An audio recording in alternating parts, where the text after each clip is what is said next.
Hello, and welcome everyone to yet another game in the Coral Jolyu League. This is in our top uh, ocean bracket between World Genesis Esports and Team Bruv, both of them right now sitting at the top of the table with, I believe, 2 wins and 2 games played. So this one will leave us with a sole team at the top of the table. So today with me, I have myself, Gabblit, I have Joshua, Hey, and I have Atomika. Hello. And we're just loading in. Well, we're not loading into the game. We're just getting everyone into the lobby. I think we're still waiting for one person from the side of Team Bruv, and then there's some chat going on about what the pick bans are like. That's whatever. So, what do you guys think of this match? Have you seen any of these teams? Do you think there's a clear favorite? well, Uh, I am so excited for this match. We've both seen WRE played, and they play phenomenally. They are undefeated, like throughout ESDL. If you guys know about that, they're undefeated in scrims except for one match, um, and they're undefeated in Core League. So I want to see. This is a hype match because these are our two best teams in the league, right? So Right now, they're both sitting at the top of Ocean, the Ocean bracket. So, yep, these are what is considered the 2 best teams right now. And after today, we might have one best team, or maybe we'll right, see a 1-1.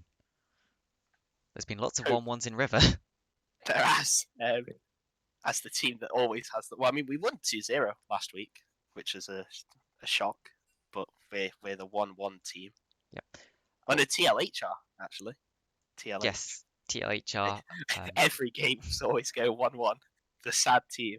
I should But point out as well, TLH Young Prodigies did not actually happen yesterday. Young Prodigies were not able to make the time they had set, so I'm basically giving them and TLH have agreed to give them if they can organise the match in the next few weeks, they'll play the matches, otherwise TLH will take the 2-3 wins because Young Prodigies did not turn up at the time they were supposed to be playing.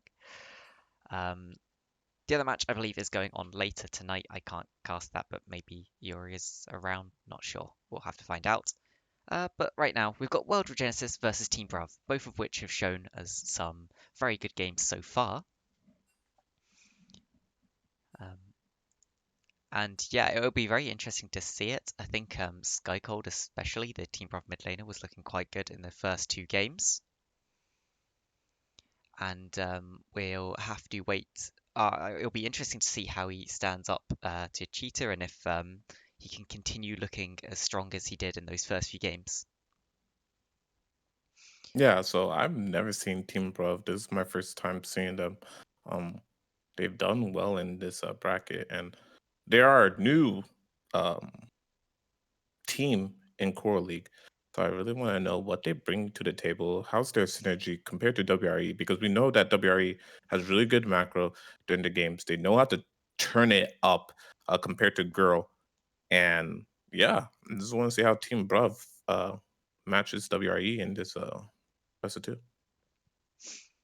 Yes, it will be a very interesting match indeed. I'm not sure what we're waiting for right now. I'm going to tell them that we're ready whenever they are. And we'll see.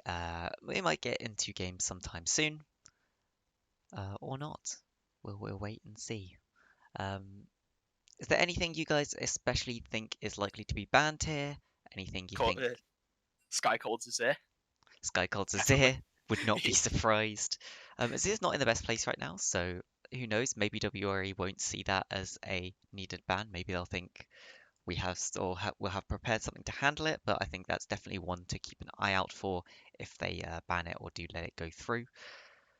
Um, I wouldn't be surprised to see a lot of those bans coming in towards this mid lane, potentially from both teams. I think there's a lot of power in that mid lane. WRE though have shown that they can carry through pretty much any of the lanes. So we could also see something completely sideways from them. Um, we are just currently waiting for one of the team members to get back. I think, yep. And then we'll be getting straight into the game. I want to. They're probably going to ban out at least Team Bruv. They're probably going to ban out AJ Styles as Nautilus. He's performed really well on that Nautilus, and Titus, probably the Kaiser as well. Those two champions I expect to be banned. If they don't ban them, uh, I wonder if Team Bruv is going to take away one of those champions, because those two champions that they play on WRE is very, very I don't know the word for it, but it just activates WRE, and the bot side is like unleashed. So I want to see if Team Bruv actually bans out those two champs. If they don't, it's going to be kind of they have to pick it up unless AJ picks it up. The very, Titus gets his Kaiser, that type of thing. yeah, very proactive, very Yeah, champions that proactive. just enable WRE Yeah. to run forwards, which is the style they really like. They like to run into your backline, and those champions very good at doing it.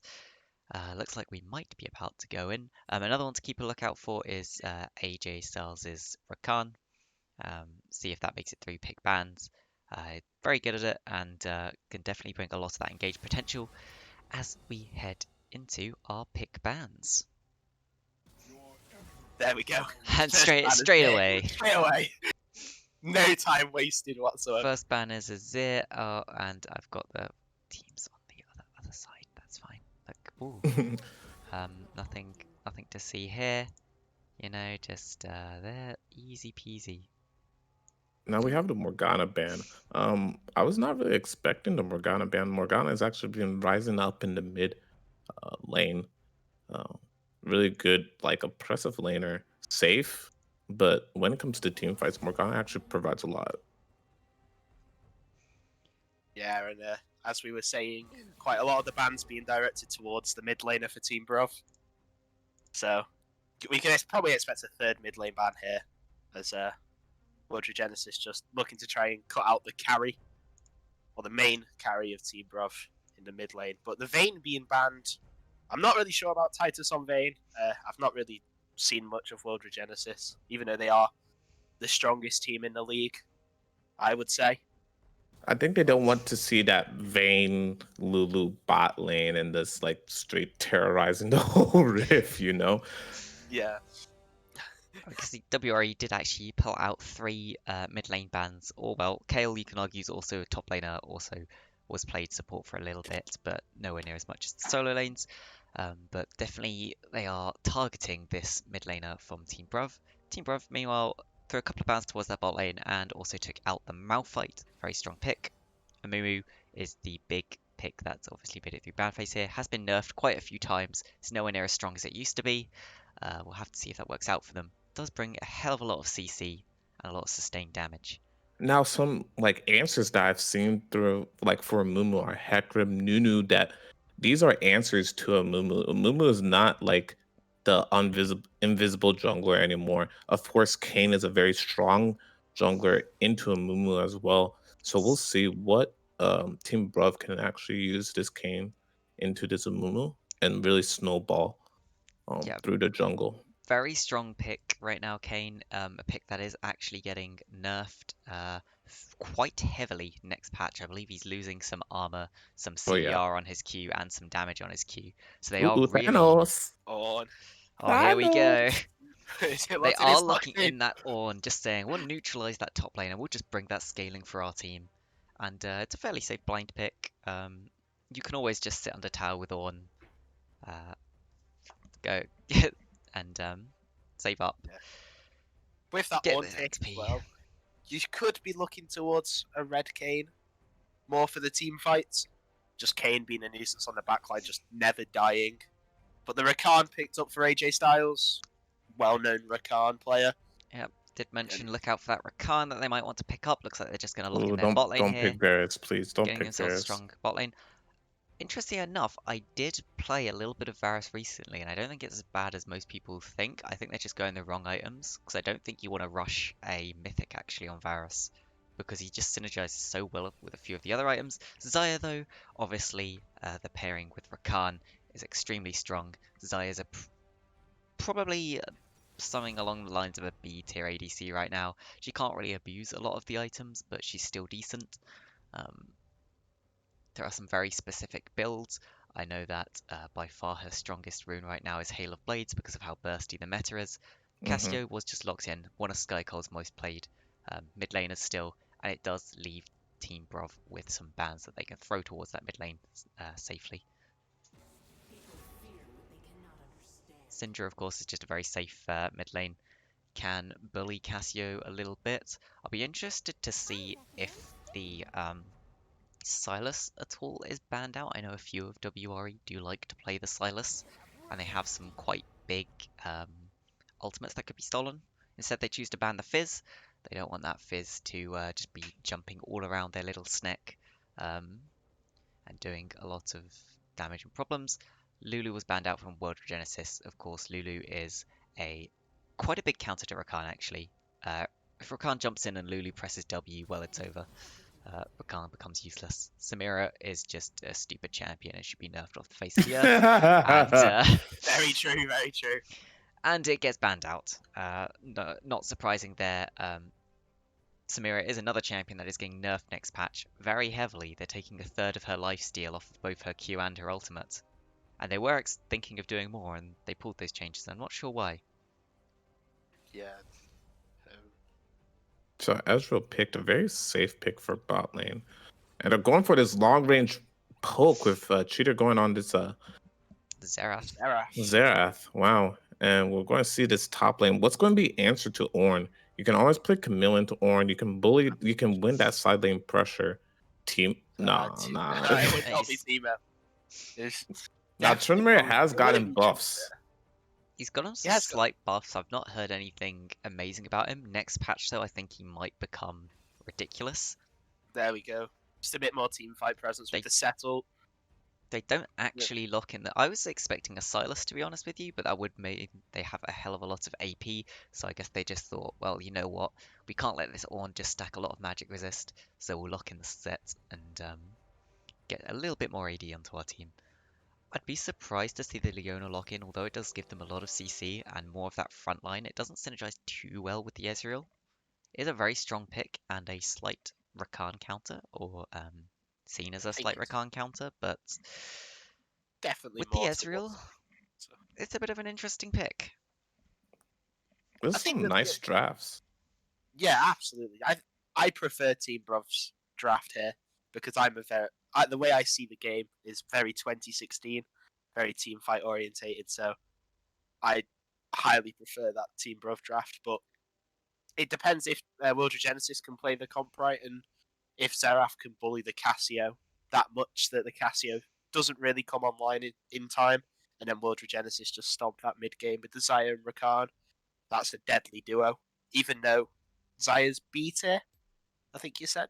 Yeah. Probably around Yeah. that. She's not in the top tiers of ADCs, but of course Rakan makes her a little bit stronger.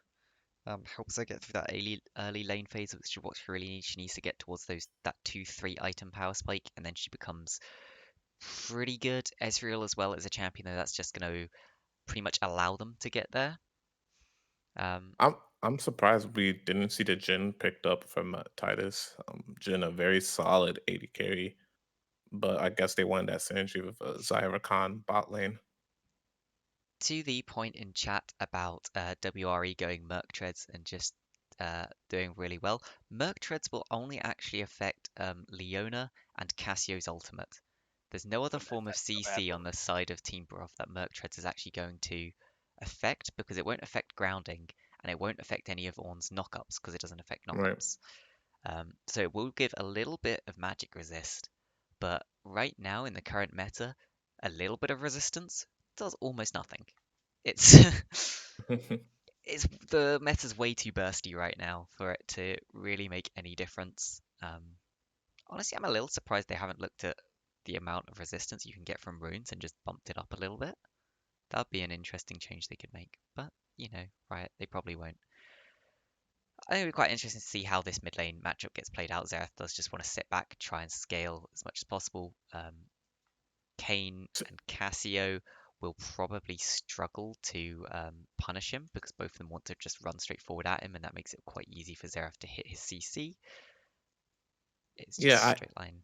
I think the ganking from Team Bruv, what they're going to look for is probably get this Ezreal snowballing, or that's the only lane, and probably mid is the only lane that Kane can actually do anything.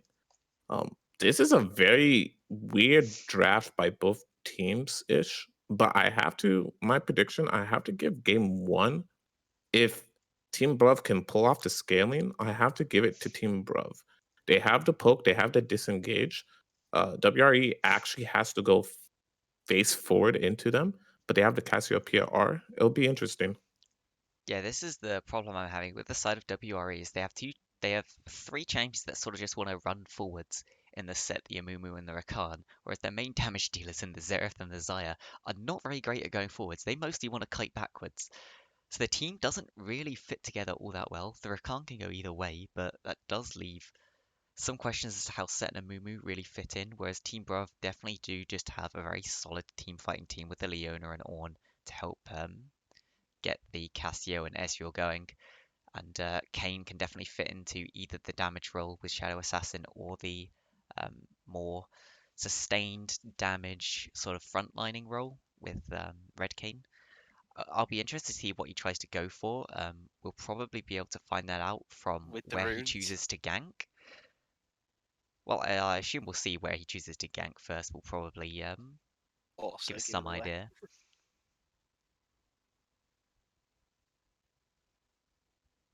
As we start to load into the game, let me see if I choose the right screen setup. Do I have it set up correctly? Yeah, it looks like I do. Nice. Conqueror Kane. So Conqueror he Kane. maybe looking towards. He could go Blue Kane or You Shadow could Assassin still, Kane, but but I think looks Red like Kane is going to be better for him. yeah, the Red Kane would definitely be better. But So some interesting things to note is we don't have a cleanse on the bot lane of WRE, so that Leona can definitely lock someone down there. However, Xerath has taken the cleanse, not particularly useful into Kane Cassiopeia, apart from that Cassiopeia ultimate. Technically, you can get out of a ground by cleanse flashing immediately, but you have a very small window to do it in, so I wouldn't expect anything. I wouldn't really expect anything to come from that. Meanwhile, Skycold on the Cassio has taken barrier, just wants to try and survive the potential burst from Xerath and Amumu. Nowhere else really do I see anything that's that interesting, guys. Anything you think's interesting? nothing really. It just all seems pretty. Well, not standard because you do have that back. Well, the cleanse on the Xerath, which is a bit unconventional, but I can definitely see why it's an appeal or it's appealing for Xerath to take the cleanse, especially the level 6, the Cassio engage becomes a lot more scary. They're actually both going tier in that mid lane, so that's interesting as well. I really want to see like one of the Ornn players. I know we have a lot of Ornn. I'm an Ornn player itself to run actually spellbook. I think it's actually beneficial so you can have that kill pressure in lane because Ornn very secretly has a lot of damage top lane if you're not respecting him. We always go with this grasp route for the early trades, and like it's just a safe pick. But I want to see people going that spell book and using those summoners. Yeah, Yeah, the other interesting thing I'd like to see is we always see Ornn start with either Corrupting Pot or Doran Shield. I want to see someone be really greedy. Just start with like a cloth Cold. armor or a ruby crystal, and then you wait for a couple of waves, and then you just build your second item, and you're ahead already. Or second component. that would be lovely. You can see the bot lane actually of Team Bruv is faking out this leash. It's a Kane, so there should be some idea that he's probably just started Raptors anyway, but I have to wait and see. The other interesting thing to note is Ezreal did not choose to start the tier, wants a bit more of that lane pressure with the Doran's Blade.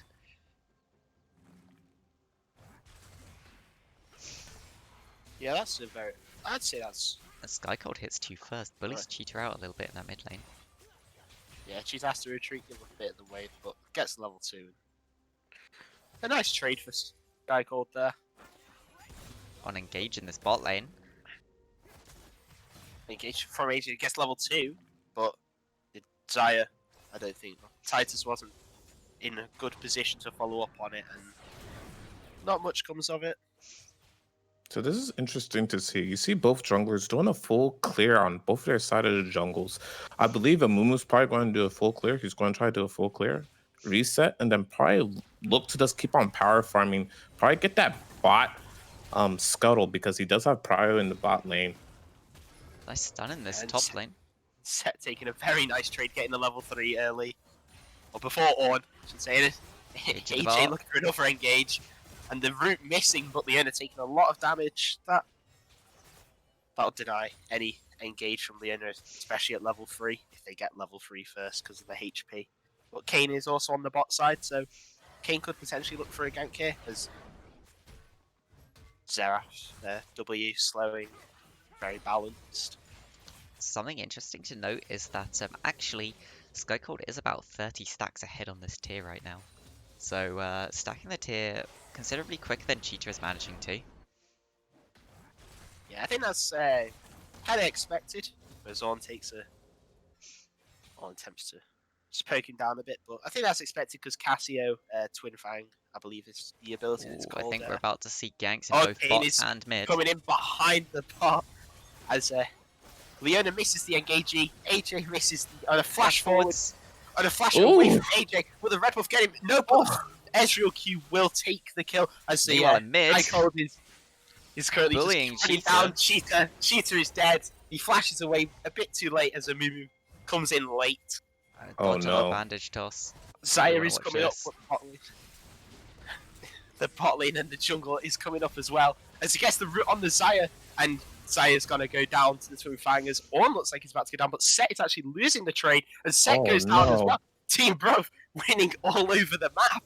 Oh my gosh, you could just see Team Bruv literally turn on the switch. They just start engaging all over the map. They found their levels. They're like, all right, let's do this. Now, the problem here that we see from that bot gank is Kane just did bottom scuttle and went through tri-bush and ganked from the back. That was actually pretty... But like, you should know that. Your Mumu's top side going to get that top scuttle. Bottom scuttle's gone. Assume the jungler's there. Don't try to like back off, reset. You already been pushing for God knows how long. It was rough. That was really rough. This is a WRE that I do not see a lot. Yeah, they're actually being punished here for usual very aggressive plays that they do go for. You see WRE do tend to stand quite far forward in their lanes. They'll go for very aggressive trades, and this time they're actually just getting punished for it. Yeah, Team Bruv knowing how to coordinating very well there. The Kane coming in from the back of the bot lane. Sky Cold. I don't know what happened in the mid because I was focused on what was happening in the bot lane, but Sky Cold just running down Cheetah. I believe Cheater was actually trying to path down bot. I think he had the push advantage a little bit in mid. Uh-oh. Oh, and Leona's coming in for a roam, and she hits the nice Zenith. The nice stun as the cleanse comes out, but the ground and the Twin Fangs kills him. The Set ups the Orn, so he can't get that knock up, but this should be a kill. Oh, the flash away from the Set. And a flash from the Orn following on. Hits the Q slow as Bronx and Amumu's coming in behind, but I don't think there's much that can happen here. I think Amumu is just going to die. Oh no, he flashes away as well to survive, and Kane is going Not sure how he didn't take a second shot there. That was kind of interesting, but Shadow Sneak is... See, it's now over a 2,000 gold advantage for Team Bruv. Yeah, and they're funneling quite a lot of this. Well, the two carries are getting the gold as well. The Cassio has 3 kills and is also up around 12 CS. And Ezreal down on CS but has that kill and has that Sheen in lane. That's going to provide a lot of power, especially if there's an engage. Good stun coming out from Cheetah there, getting a good bit of poke under the tower. That's actually just ahead in gold in every position right now. Not exactly what we expect to see. this is not what you want to like. If I'm in WRE's position, this is not what you want to happen to a scaling team with a Ornn getting a solo kill top lane. You have your cat Oh, like gank the your top mid. though. Oh, and gank coming out from Nice Kane. And stun, Set has but- no flash, and he uses the shield. He's quite good for the airborne, and the Kane gets the kill. Not really much Set could do here. Like I was saying, this is not what you want to happen at all. Oh, Ewok maybe cut out Oh, here. and yeah, Ewok is certainly caught out here as HA hits the airborne, and the root comes out from Desire. The Zenith blade, but the Desire is given over the kill, donated as they turn onto the Drake as Cheetah roams down to. Punky might go for a cheeky steal attempt here with the ultimate. Arcane. Shot. I like how Hopefully we see WRE it, but- He's going for Oh, it. he's going for it. He's going for it. Oh, he got it. Oh, Oh this my time came out goodness. Too early. What an amazing prediction by Punky there. That's the point as a jungler. You should know that Israel's ultimate this early is not going to burst 600 damage, and you can wait that out until you are 100% sure you'll get that. That's just a bit of the pressure there, getting to the jungler of WRE and causing him to miss smite. A little bit of the panic. But it was actually a good awareness from WRE.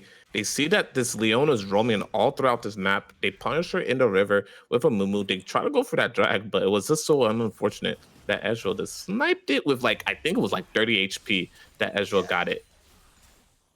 I saw 11. It was very close. 11, yeah. And then Oh, and here we go again. And the settle coming out this time, but Kane Dunks queuing them away. back. And the shield, because they just got a tower dive this, I believe, as Ornn tanks the tower. As the Kane will secure Oh. that, but Kane may go down to the tower. Kane is going to go down to the tower. A good trade kill by the Set. Illusion there, doing very well. Because I didn't think he was going to get a return, but And yeah, you need to start picking those up. Otherwise, it's not going to go too well. Strong Ewok actually just waiting here, probably for a flash across the wall. For it. Yeah, He's not level 6, so no yeah, he's access. definitely looking for a flash engage. The But the ultimate. cleanse is up on the side of Cheetah. That's a very big. We can see he smells something up. They're He's pinging just it. standing by his tower. They're beating it. They Oh, flash and there's forward. flash. Missed the Q. He's already used the flash. He engages, but he flash and cleanses. I say, Skycold just runs him down. It's just too And much. Mumu coming in at the side here, looking for the ultimate under the tower. The barrier coming out from Cassio flashes away, stuns up the Ricard. The Ricard tries to get away, but can't. And Mumu does get another bandage shot on top of the Cassio, but the Cassio melts straight through him. Can't pick up that kill. And that's 6 kills now into Skycold's What is Cassiopeia. Zaya doing? Zaya's Oh, here no. for some reason. This could be massive as Cassio's recalling, but the ult being forced out. Oh, And, that's that's a it. route. Around a flash forward out. from Titus, looking forward with the Q forward, and no Evo to pull the feathers back. My and she used it on the route. goodness. didn't What quite was- have the damage. What was that pathing by Titus?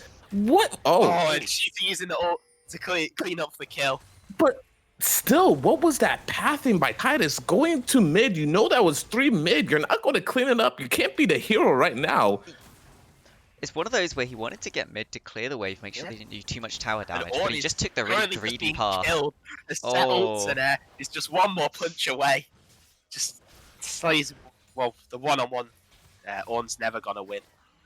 But Ezreal here gets caught up with the apple, but a good E to deny much of a follow-up. But Zaya wasn't there anyway. It was just a bit of. Oh my god, there's a 2-level difference here. Punky Boy's just been left on his own in this bot lane while Ewok's been roaming around, and it's allowed him to get ahead in levels of this World Genesis bot lane. Well, meanwhile, Punky Yeah. Boy's strong Ewok's just been honestly funneling even more gold into Skycold in the mid lane. Yeah, the Skycold you can see already has that Leandri's Anguish and has that needlessly large rod. He's going to be very powerful as the TP comes in from behind the set by Ornn as he's looking just for an engage here. The flash away from Illusion to dodge the call of the Forge God. But the TP burn and the ult burn by Ornn. So Set could realistically engage, but the engage again coming out from Ornn. Nice poke is there. Yeah, this is what I'm talking about. Like, this Ornn could have probably went Spellbook and probably could have just killed Set over and over again. Punishing his flash, I mean, he didn't even have to blow ult there, I believe. He could have baited that flash, and Orin would have been in such a good place. Ooh, unfair looking for this Yeah. gank. And Vanish just Mumu here, connects. looking as they're set to be forced as he ults here. They're not on the same page as Illusion's attempted to go back and recall, but Unfair really wants this kill. It's Cheetah ults, but The nothing arcane. comes of it. Arcane shot, I want to call it? No, that's Ezreal's Right ultimate. of the arcane. Which is that what it's very called? similar to... Right of the arcane. Yeah. Mhm. Right Did of the not know arcane. that one. Very similar to Arcane Shot, the Ezreal ultimate. Trick shots. Oh, it's True Shot Barrage. AJ Oh, wow. just manages to get out of that one. Yeah, and Ezreal getting a nice bit of poke here. 2 levels up on the Xayah.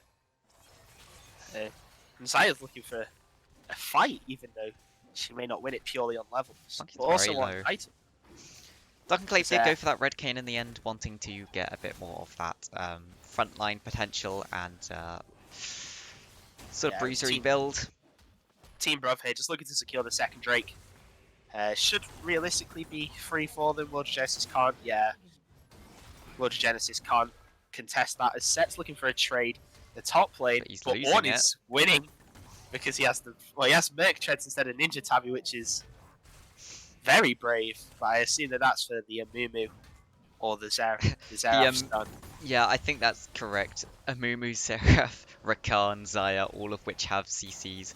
Even Set has a CC that will be reduced by Merc Treads. It's one of those where Ninja Tabi is a consideration just because of how strong it is in lane, but if you want to go towards that more playing for the team, then you do pick up the Merc Treads here. Yeah, and as you can see, the 4k gold lead on the side of Team Bruv. Just still the CS gap as well in the mid lane of the AD, and even in top, it's just being outfarmed and I believe outplayed around the map from the side of Team Bruv. They're just playing extremely well and playing to their comp strengths. Really, just collapsing on that Xerath in the mid lane or on out of position Xayah or Rakan in the jungle.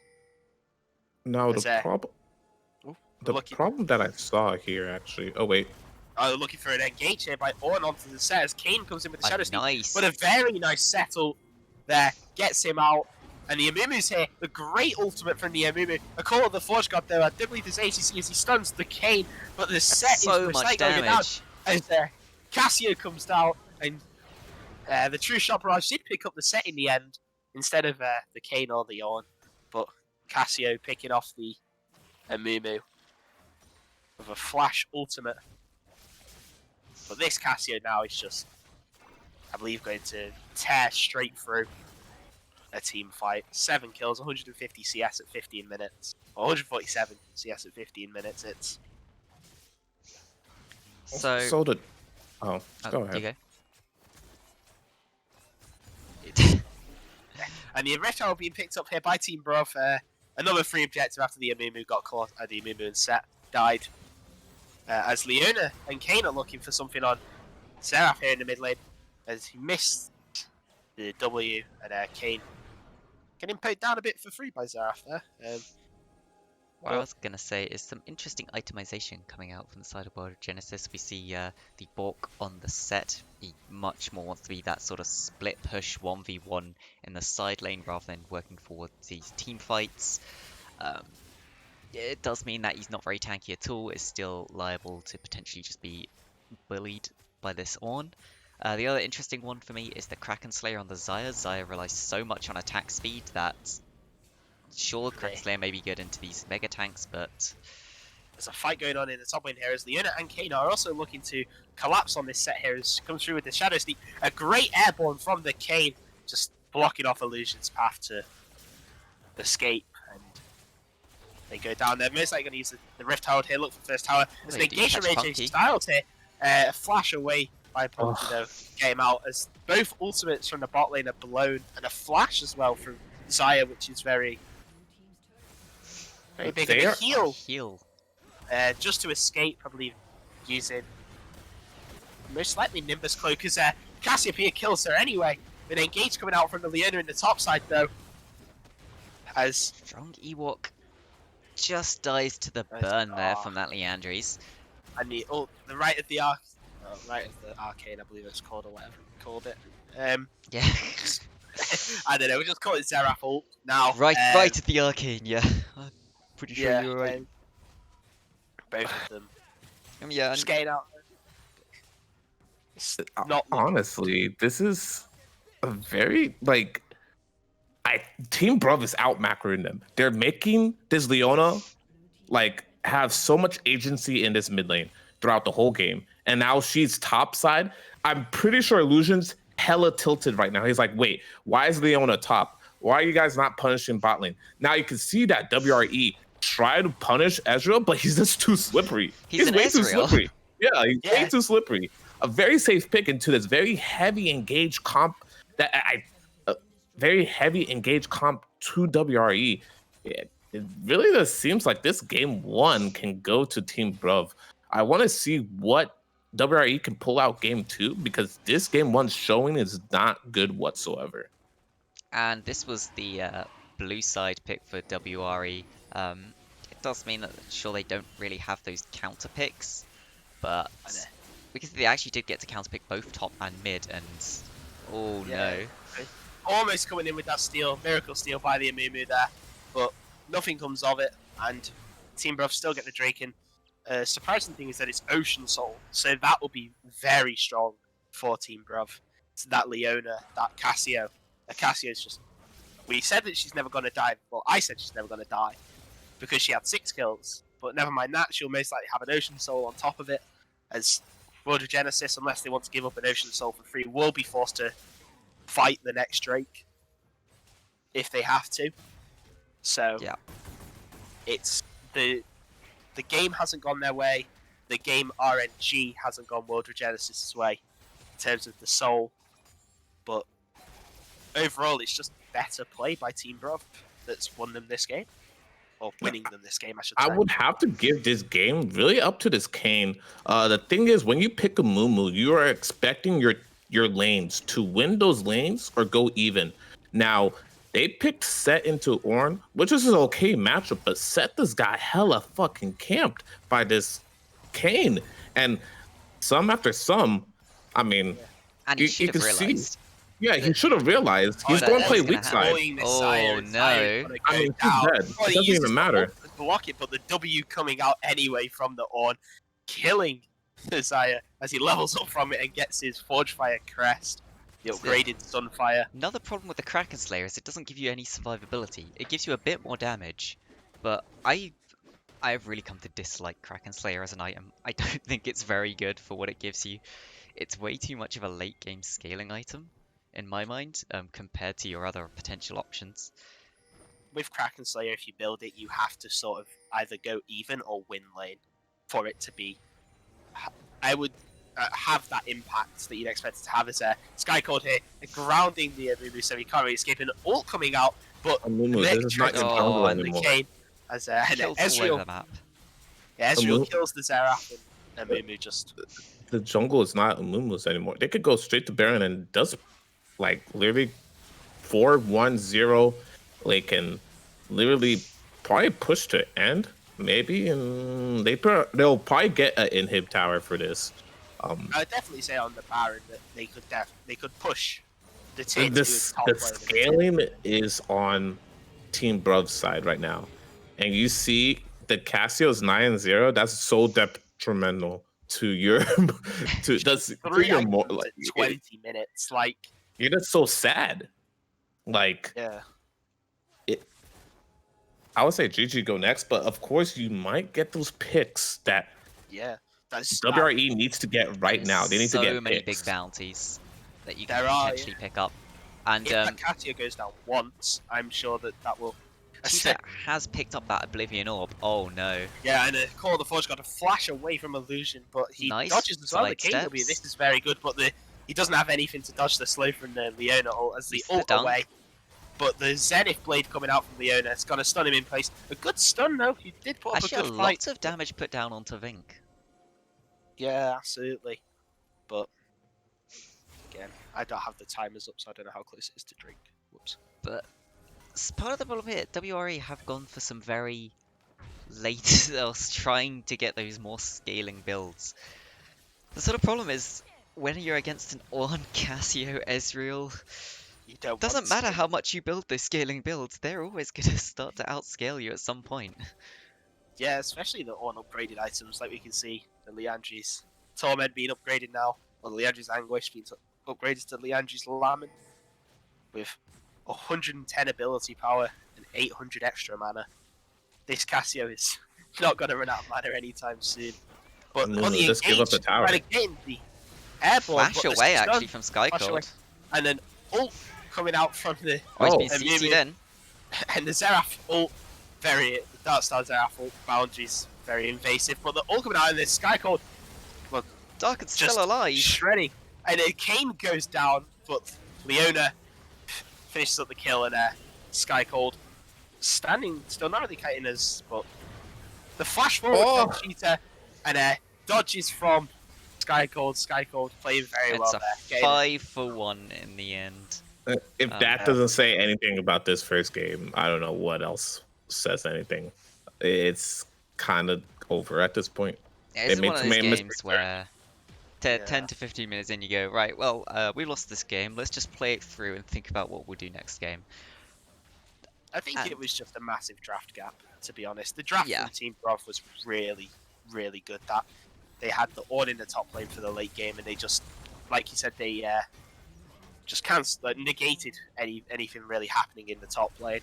The Kane was a very good pick into the Amumu. Even though the Amumu is out farming the Kane just had a lot higher urgency, and a lot better, a better map presence as well, with those gangs heading towards the top lane and the bot lane.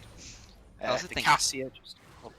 I was going to say, WRE, I think, didn't really identify how they would potentially win this game because they needed to win through their lanes to win this Right. game. Yet they've gone for a very, for example, on Xayah, they have a very scaling build. They went for the lethal tempo over the Hail of Blades, and they went for the Kraken Slayer first, rather than something else that would give them more immediate attack speed, which is the main output for Xayah's sort of early damage, is getting some attack speed and attack damage straight away. Whereas doing a little bit of true damage on your third hit, that's not that impactful early. Really not impactful. No, it's just an additional 121 true damage. Oh, Moon's actually looking for this flank. Yeah, and the See, Ornn is Ving- being quite hit, been stunned, but just Just doing not taking damage. Ewok just walks damage straight at all. into them, no fear. an ultimate out from the Amumu, Oh. and a great call of the fortune shot coming out. Kane is just on the backline here, causing a lot of damage as Amumu goes down to the Leona and the Ornn. The Casio got ulted by Set, but then just gets 1v1'd by the Casio and win. And the Casio won. The Kane killing the Amumu in the end, and Rakan And is T-Bro, just on his poor we'll low, just so- run this one down, winning game 1. Yeah, this is the problem when you try to prioritize this Amumu. Amumu can get Amumu can get like, I can't even talk right now. It's literally just a draft diff right now that we just saw. Amumu can get counted so easily. Amumu can get countered so hard, but yeah, let's talk about it after Well, this. Yeah, Amumu's got nerfed, I think, 3 times in a row now. Yeah, as they just slowly chip away at the Nexus. 25-minute. And Team Bruv Absolute top. taking Team Bruv taking game 1.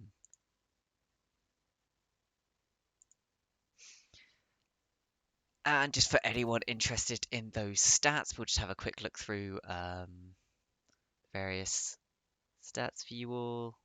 If people actually want to keep track of them, there you go. You can go back and have a look. Casio doing by far the most damage. Actually followed up by Ornn second.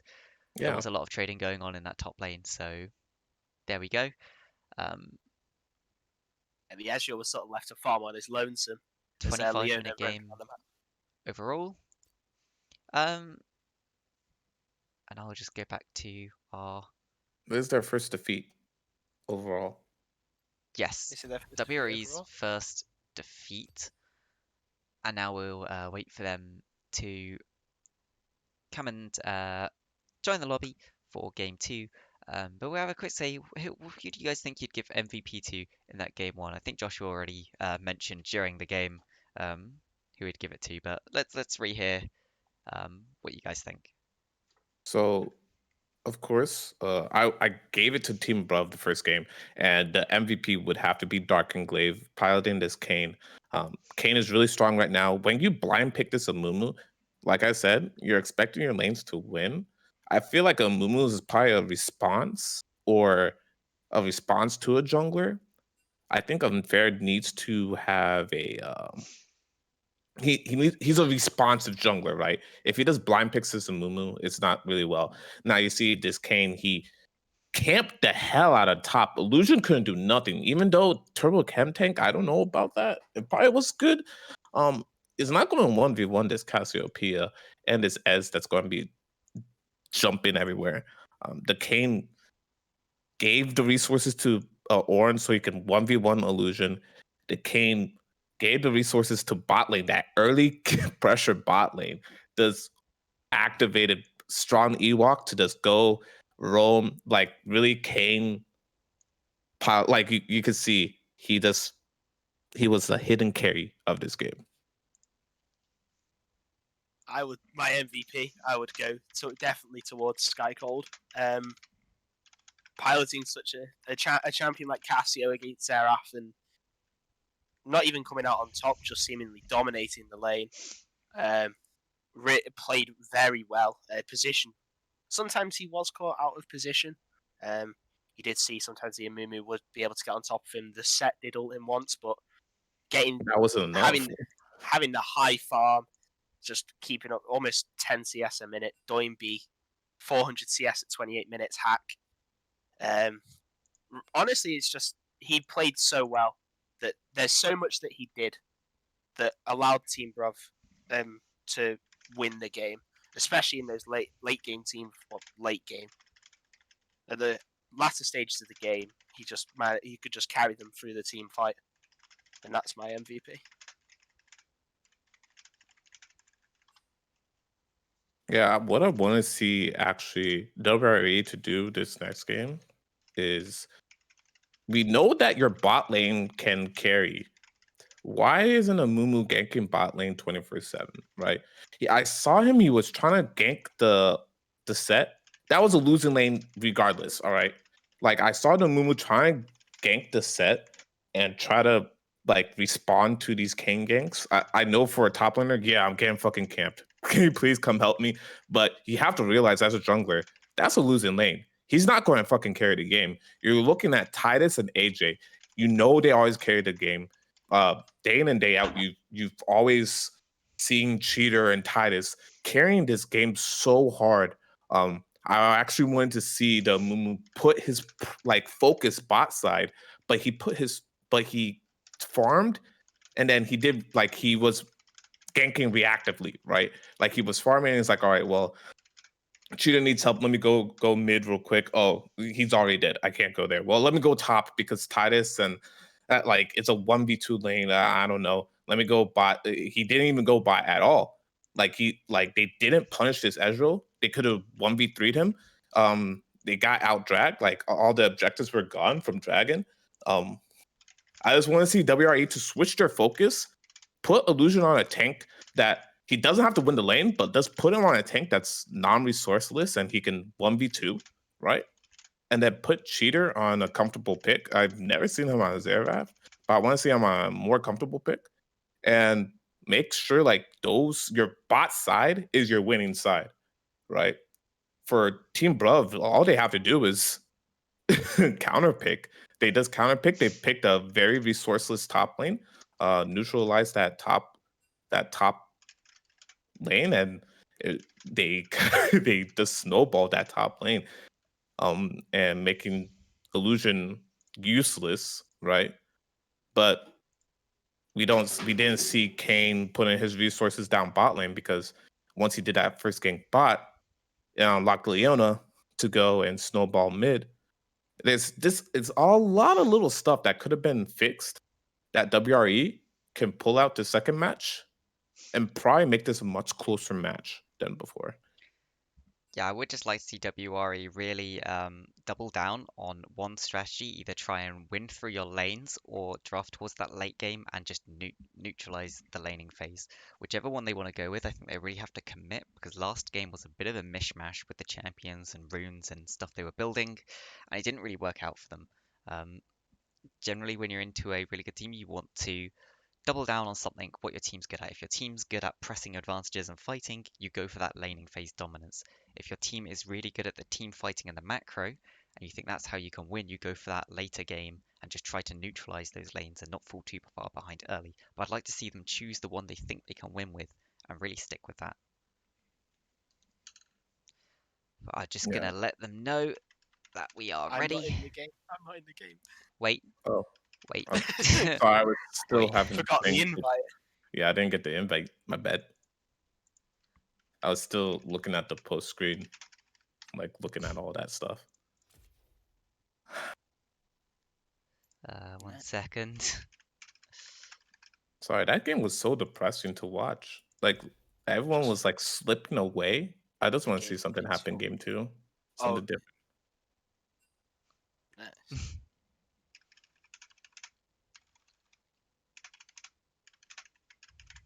Yeah, just World of Genesis need to come up with something new, something different. Clearly Team Bruv's strengths lie in its team fight type compositions with, like, as we saw just then, they played that game very well. But they could look towards either a split push, get Illusion on something like I don't know what he could play, but maybe something like a Fiora, a Tryndamere. Or Jax. There's very you could say lane dominant as well, with the Tryndamere ult, the Jax being Jax and Fiora being Fiora. But that's sort of how you counter those team fight compositions, just dragging them away from each other. Yeah, so we're actually having a lane swap coming out from WRE. Cheater's going to be bot lane and Tyler's going to be mid lane. I wonder what they have in mind because you can definitely pilot a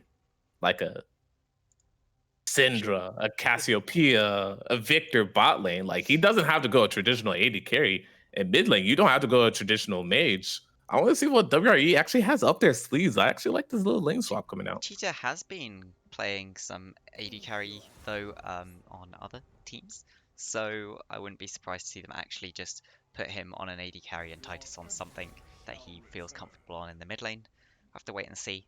I'll let you guys handle this champion select. I'll be back in a second. Okay. The Azir ban coming out again from World of Genesis ban 1. Do not want to give Skycord his Azir.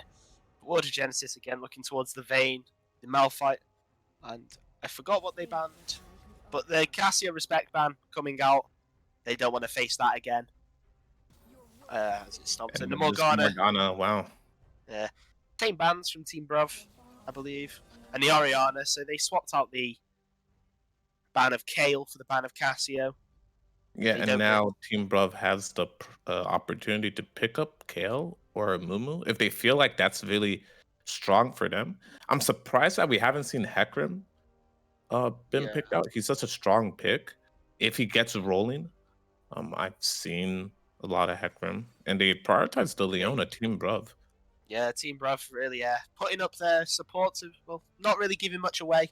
The Leona just could be a strong engage, strong disengage, strong peel for the AD carry, depending on how Ewok decides to play. And we'll see what World of Genesis picks here, because, as you said, the Rakan Leon is a good counter to Rakan. Alistair coming out for AJ. I'm surprised he's still not picking this Nautilus. Like, I think he doesn't want to play Nautilus anymore. No, Nautilus is a very good pick into the Leona. Very good counter engage for a start. Very good at peeling for the AD carry as well. I think one of my friends described Nautilus as just a better Leona. But that's topic is obviously up for debate. Yeah. As Cheetah gets his hands on the Ezreal. It's the Alistair Ezreal bot lane. Quite safe, you could say. Alistair headbutt, Ezreal, E, Arcane Shift, against the Leona. So it's kind of really dependent on what Team Bruv wants to pick into this Ezreal. So I think what they are trying to do for this bot lane. They want to have AJ on a roaming support, like because Ewok was out roaming the hell out of AJ, right, on this Leona. Well, if AJ gets his Alistar and starts roaming, we might see something a little bit different when you see these 3v3s made or these 2v2s in the jungle, where you have Alistar can actually disrupt with a knockup, with a knockback. When Leona disengages, he just knocks her away. We see the King getting picked up again by Team Bruv. A very strong pick coming out from Team Bruv. Yeah, something I always say is Alistar is a soft counter to Leona because Leona cannot engage into Alistar. If she does, Alistar is just going to headbutt either her or her ADC away and turn around and kill the one that you didn't headbutt away. It's yeah, so it does lead to this sort of soft counter And one thing as situation. well, when Team Bruv were roaming around together in those cohorts of little twos, little threes, they did group up quite a lot together, so they were all kind of stacked on top of one another. So the Alistair pick as well can also disrupt a lot of that. The Ornn and the good example, the Ornn and the Kane. Whenever the gank happened, the set was always able to get an E stun off with one on either side with the face breaker, because they did group up that like that. But Rise coming out in the mid lane, they obviously are leaving that ambiguous to the top lane or the mid lane. The Ornn ban coming out, Vink showing he's very strong on that Ornn, knowing his champion inside out. Yeah, But yeah, go ahead, Gavin. I was going to say something to point out as well is both games we've had 3 mid lane bans thrown out from WRE. This time deciding we don't want to see the Cassio again, we'd prefer to see the Kayle. So Kayle is the one out of the 4 champions that they leave open. We'll have to see if this was the right choice. Right. Nunu getting banned, a very strong early ganking jungler. Obviously, they're most likely fearful of the counter gank potential. So wherever Kane shows up, Nunu can start that snowball. The Jin being banned away from Punky Boy. He's lost the Ezreal, and Jhin is I've not. by far the strongest ADC right now. So not too surprising that that gets banned away out of all of the picks left. I wouldn't be surprised to see a Misfortune pick here. That's what I was about to say.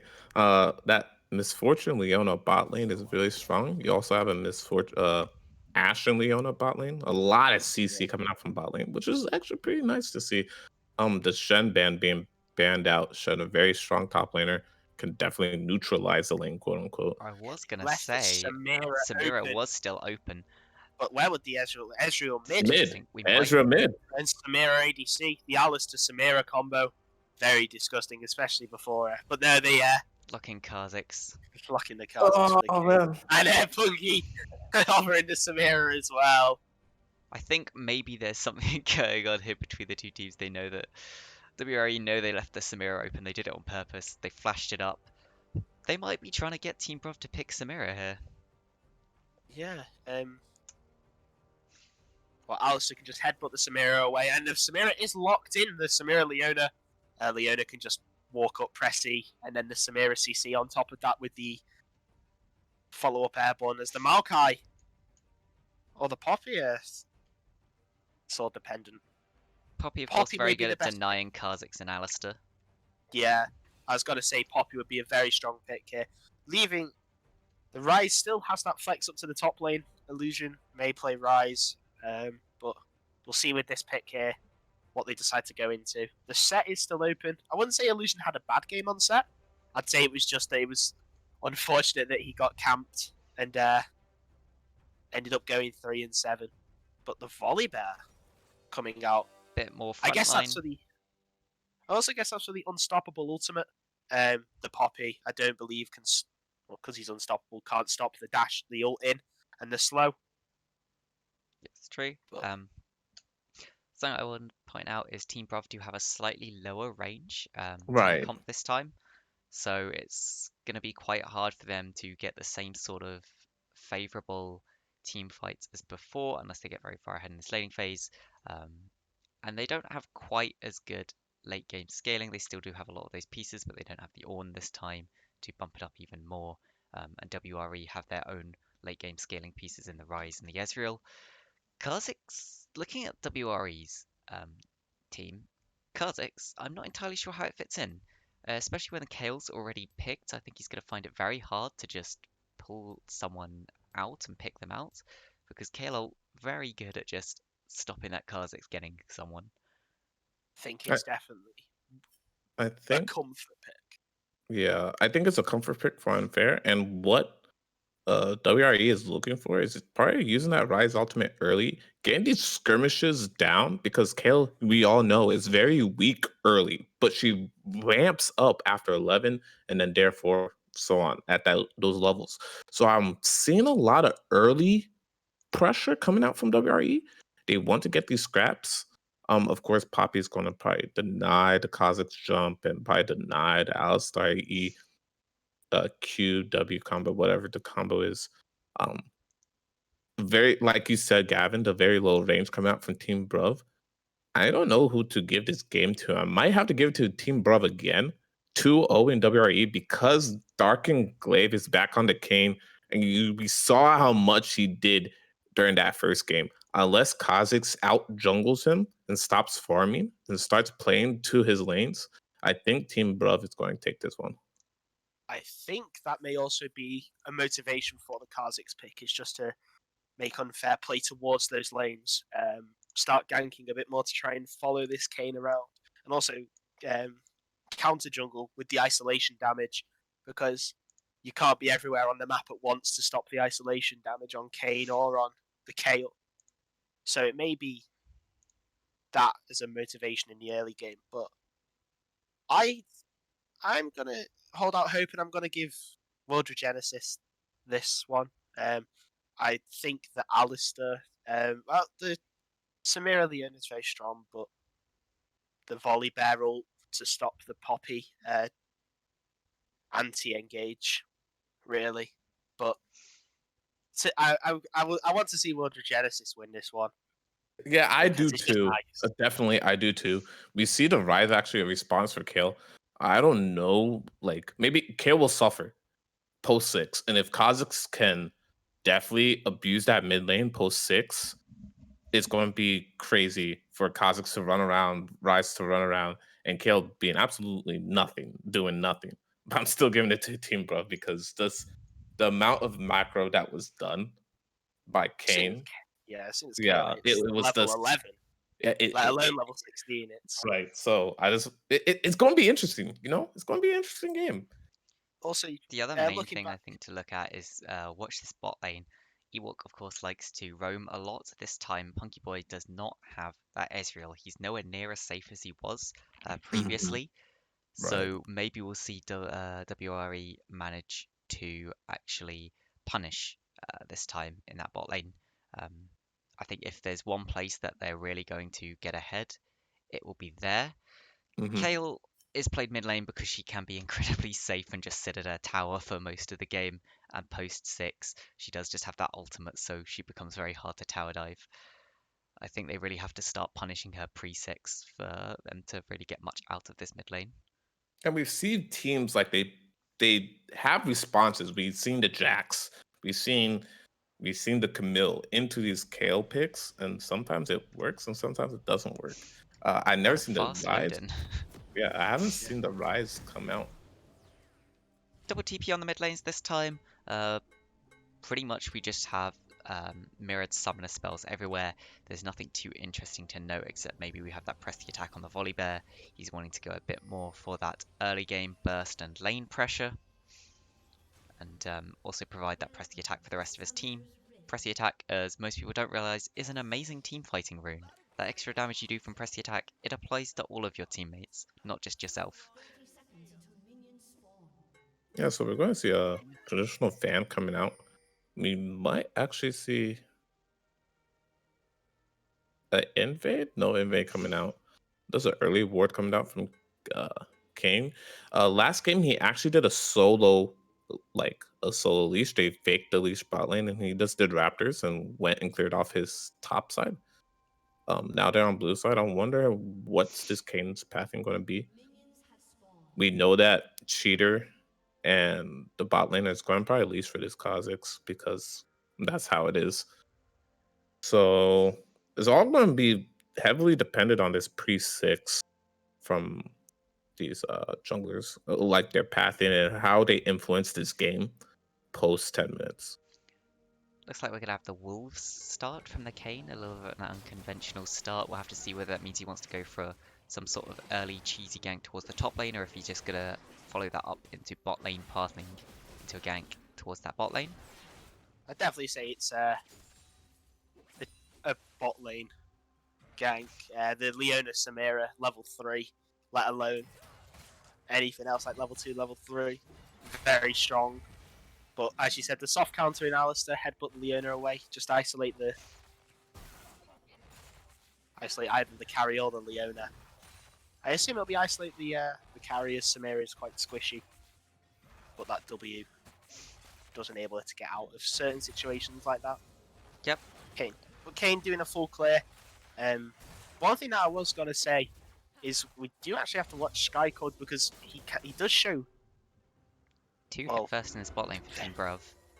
Just WRE away from the wave. Punky Boy chooses not to block that shot and let Cheetah get that melee minion. Interesting point, sometimes it's actually worth tanking a shot to stop a enemy getting a minion. Especially if you're on full health, it can definitely be advantageous to do so. For sure, yeah. What were you saying, Atomika? Just that Skycall can pilot those late game hyper carries like Kale, like Cassian, very well in the early game. So it's quite interesting to see. There's a great pulverize coming out from the Alistair, but the Zenith played away from the Leona. Oh, Mayo top lane Vink is extremely low. There's an Illusion piling the pressure on Vink there. Yeah, Poppy not that strong in this early game. Took the corrupting pot to get a bit more of that lane pressure. And really struggling. You do tend to see Poppies fall down on CS early on, but that is quite a large drop. Over 10 behind already. Oh, and the flash forward from Illusion. From Illusion, just knowing his damage and really punishing Vink for trying to stay close for that wave. Very greedy by the Poppy there, yeah, absolutely. And this is what we really need to see from World Regenesis. They need to get these advantages early. Zenith Blade coming forward from the Leona and E away from the Ezreal. The stun coming down on the Alistair. The Alistair does have the stun up and flash away, but the Ignite does go down. And the Ezreal is just being left to hit as AJ doesn't go down. But nice sidestep from Ewok. Yeah, Ewok engaging very well there. Alistair almost going down, but the heal coming out from Cheetah saves him. And do you actually see Vink is beating Illusion in a fight in the top lane here. That's a big heal. That is a big heal, but Vink... That was a huge mistake coming from Illusion, though, because he got that first blood. The lane was already pushed and going soft push back to him. He should have just recalled, walked back to lane. That death shouldn't have happened for Illusion. Definitely not. And you could see actually that Unfair was on that top side. It could be that he was trying to get that wave reset and push Poppy, get Poppy to push up for a gank, and potentially punish the fact she had to TP back to lane. It's not the worst thing in the world. Illusion can just walk back into this lane, keep his TP up for some sort of TP play. Maybe they'll go for this early Earth Drake, which will of course be very nice. Very nice for just a little bit of extra armor and MR. Yeah, nothing much happening on the map here. Kazik's looking for a gank here, but it is warded, that bush there, so he's got to engage, but they're just going to respect that and run away. You see small CS leads actually just in every lane so far for World Regenesis, resulting in about a 600-700 gold lead. It's nice. It's what they need. Yeah, definitely, for sure. The Rise has that CS lead on the Gale. The Volibear, I mean, it's not as impactful for Team Bruv in terms that their tank in the top lane is down on CS. Like, it'd be a lot worse. The Samira is down 10 CS to the Ezreal. They did take their recall early, so... Technically he's going for this gank, but he's taking more damage than he's dealing. Yeah, Rise, just doing Rise things and pressing E and Q and dealing a lot of damage. Reset BC. coming out. Oh, and engage coming out from Illusion. As Bink's just taking as many grass stacks as he can, getting that extra health early. yeah, The main thing to notice in this mid lane is Kale's not yet died. She's only about 10 or so CS down. This is actually probably about where you're happy to be right now on the Kale. You are scaling up very well. Looks like we might actually have a gank towards this bottom lane. Kane coming through. absolutely. Kane coming through and the Leona engaging with the Zenith Blade and the Q. But the Rise ult coming in. Not sure who else is going to come in. It's just the Rise. The W coming out from the Samira where to block any Rise Q coming forward. But Rise does get the kill on the Kane. That gank not going very well. But a good response from Titus in the mid lane there. Using that ult to counter that gank as Illusion looks like he's going in. Yeah. But it's not looking good for him. As he ults for the extra health, but Poppy ult and he's gonna go down. I don't know where Poppy's damage comes from, but It It's comes mostly from that percentage Q. health. Yeah, her Q does percentage health damage. You need to try and get out. and Skyfall Kazik very is far pushed up. looking for a nice scam, but he's dealing a lot of damage here using that Ultimate's corrupted push, still up. the ultimate and the root to stop any extra damage coming down. But Rise with the phase rush is probably going to be able to run him down. Flash away from the Kale as Kane is under leveled and almost gets hit by that EQ, bounce off the minion, but stayed just out of range.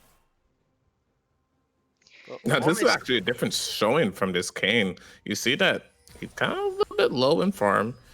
You see that he's trying to make these ganks in mid, but it's not even helping because his Rise is pretty slippery. Once he's running phase rush, it just slips and slips. That's it. he can run away. He has that extra movement speed, and he can also chase you down if your gank does go pear-shaped. But this Samira taking a bit of damage here. But Kale has actually recuperated the farm deficit. Yeah, farming that Sarah's gank Rise. into the bottom lane, she just pushed that in, took a lot of farm, and managed to make most of it back up, which is not great. You can see the gold lead actually has come down a little bit for the side of World Regenesis. It's only about 500 gold lead now. Of course, a lot of the advantage right now is on the Poppy. Only about 5 CS behind, but a kill ahead. And that's not really where you want your gold lead to be. Yeah, absolutely. But there's not really much they can do. Alistair, quite a safe support. Especially as we saw the Rise being able to roam around. So ganks aren't really possible to try and get those carries ahead. But not much going on, just farming up, attempting to... They just went in there. There's an engage coming out from the Leona here. The ult Zenith coming Blade out missed. from AJ very early. But Kane is on the backside. He gets the slow on the Ezreal. The Ezreal has to Three flash. man knock-up. Great pulverize from the Alistair. The heal having to come out from Punky to save the Leona. But will he go down? The Ezreal doesn't have the ult to kill the Leona. But Leona Already survives with used 1 it. HP. Very lucky. But that was a fantastic headbutt pulverize combo from AJ. Yeah, great turnaround from World Regenesis. Using that, I can't remember what Ezreal Ultimate's called, but the Ezreal Ultimate True in Shot time, Barrage. True Shot Barrage with the Alistair Pulverize at the same time to guarantee its hit. And it does a surprising amount of damage early game. People forget how much Ezreal Ultimate actually does. Yeah, and you can see the Illusion attempting to get a trade on that Poppy, but he's just being bullied here. And he's going to hit the stun, but he's going to hit the shield. He's going to Force the ult away ultimate again, without just to the try- shield. The Oh, ult coming what? on. Poppy missed the ultimate, flashes forward, but presses Q before the flash. And then misses Oh that. no. But- Unfairness here, Kartik but here. that's a Poppy. Yeah, you are are just gonna be able to... a little buggy boy. Yeah, Stun great until- stun, and Kane is here. Unfair, gets killed by the Kane. But Very nice counter gank there from Dark Enclave to just run up as soon as they knew the Kha'Zix was on the way. Now you start seeing this Kale is actually being able to trade to this mid lane. And you saw what happened last time. and then Like Kane- last game, they're going to camp this top lane. Illusion flashing under the turret. Kane The still ultimate is has the up. ultimate, the Stride Breaker. and Poppy leaving the kill to the Kane. Again, Illusion just being caught out because of his greed in staying on that low HP. Even probably thought that he could flash away, but forgot that Kane has the ultimate to chase him down, and also the. I believe he's got Oh, and Skyco goes in on Strike. Titus. But Skyco goes out. He's used. forced to use the ultimate, and Leona ulting the Rise survives on 1 HP. And Alistair is behind the Leona. The Zenith blade to counter the headbutt as Kha'Zix leaps over the isolation damage. The flash away from Leona. Kale is coming down just to heal, just to get them away. And Leona does walk away. Ooh. The 2-shot barrage. Does not find the Kale. There will be a scuttle over to Unfair. A nice little bit of golden XP, but overall you can see that the gold lead is still only about 500 for World Regenesis. Team Bruv have managed to stop that early bleeding that they did start to find. That they had. Absolutely, and you can definitely tell a slower game coming out from. There's a great engage from the Alistair, recognizing that he had the ult and that he can just tank tower, and Ezreal hitting all the skill shots because Samira couldn't move. And now this is what we want to see from Unfair. Pressure in his bot side. Alistar was actually a really good pick into the Samira. I didn't even know that. With Alistar's E stun, right? His E stun. Yeah, the E stun. Yeah.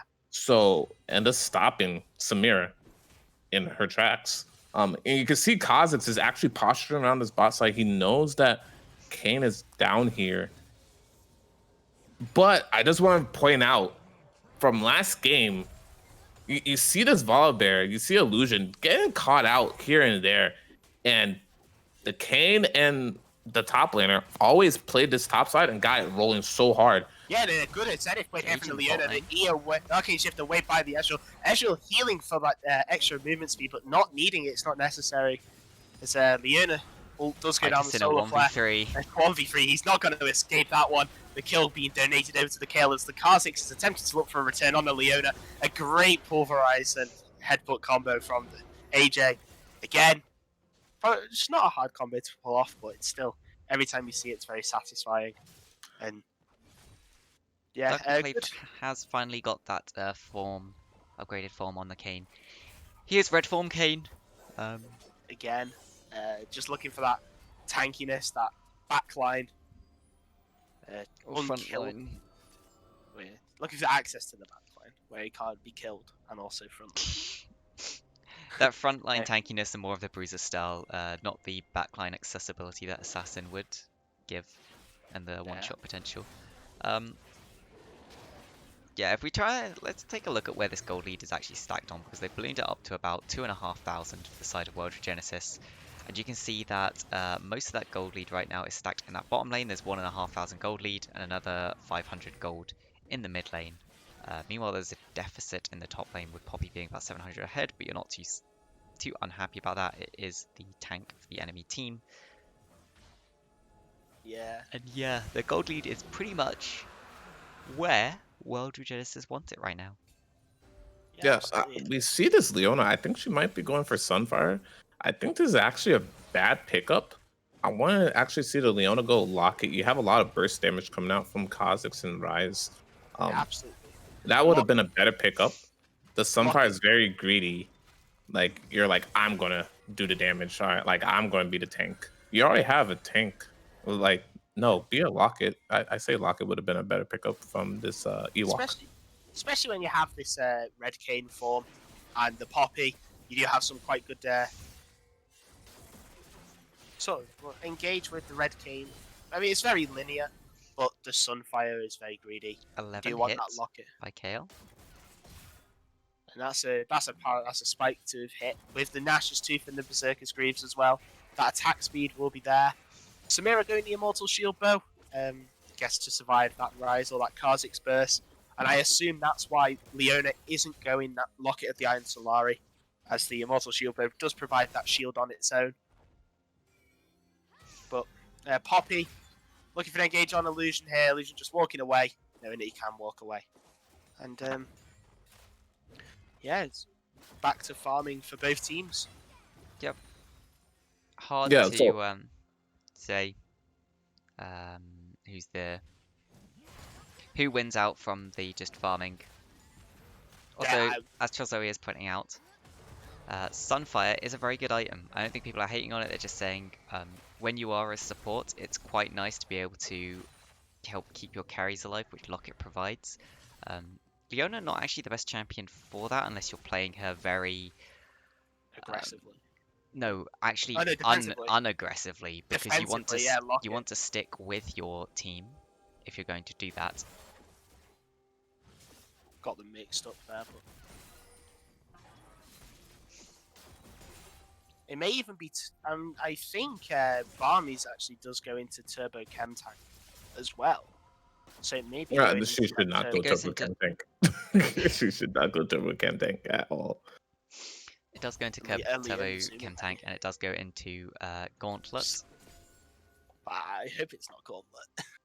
But Alistair there, picking up that Turbo Chem Tank, champion where Turbo Chem Tank is actually good, where Alistair runs at the speed of sound, it seems. And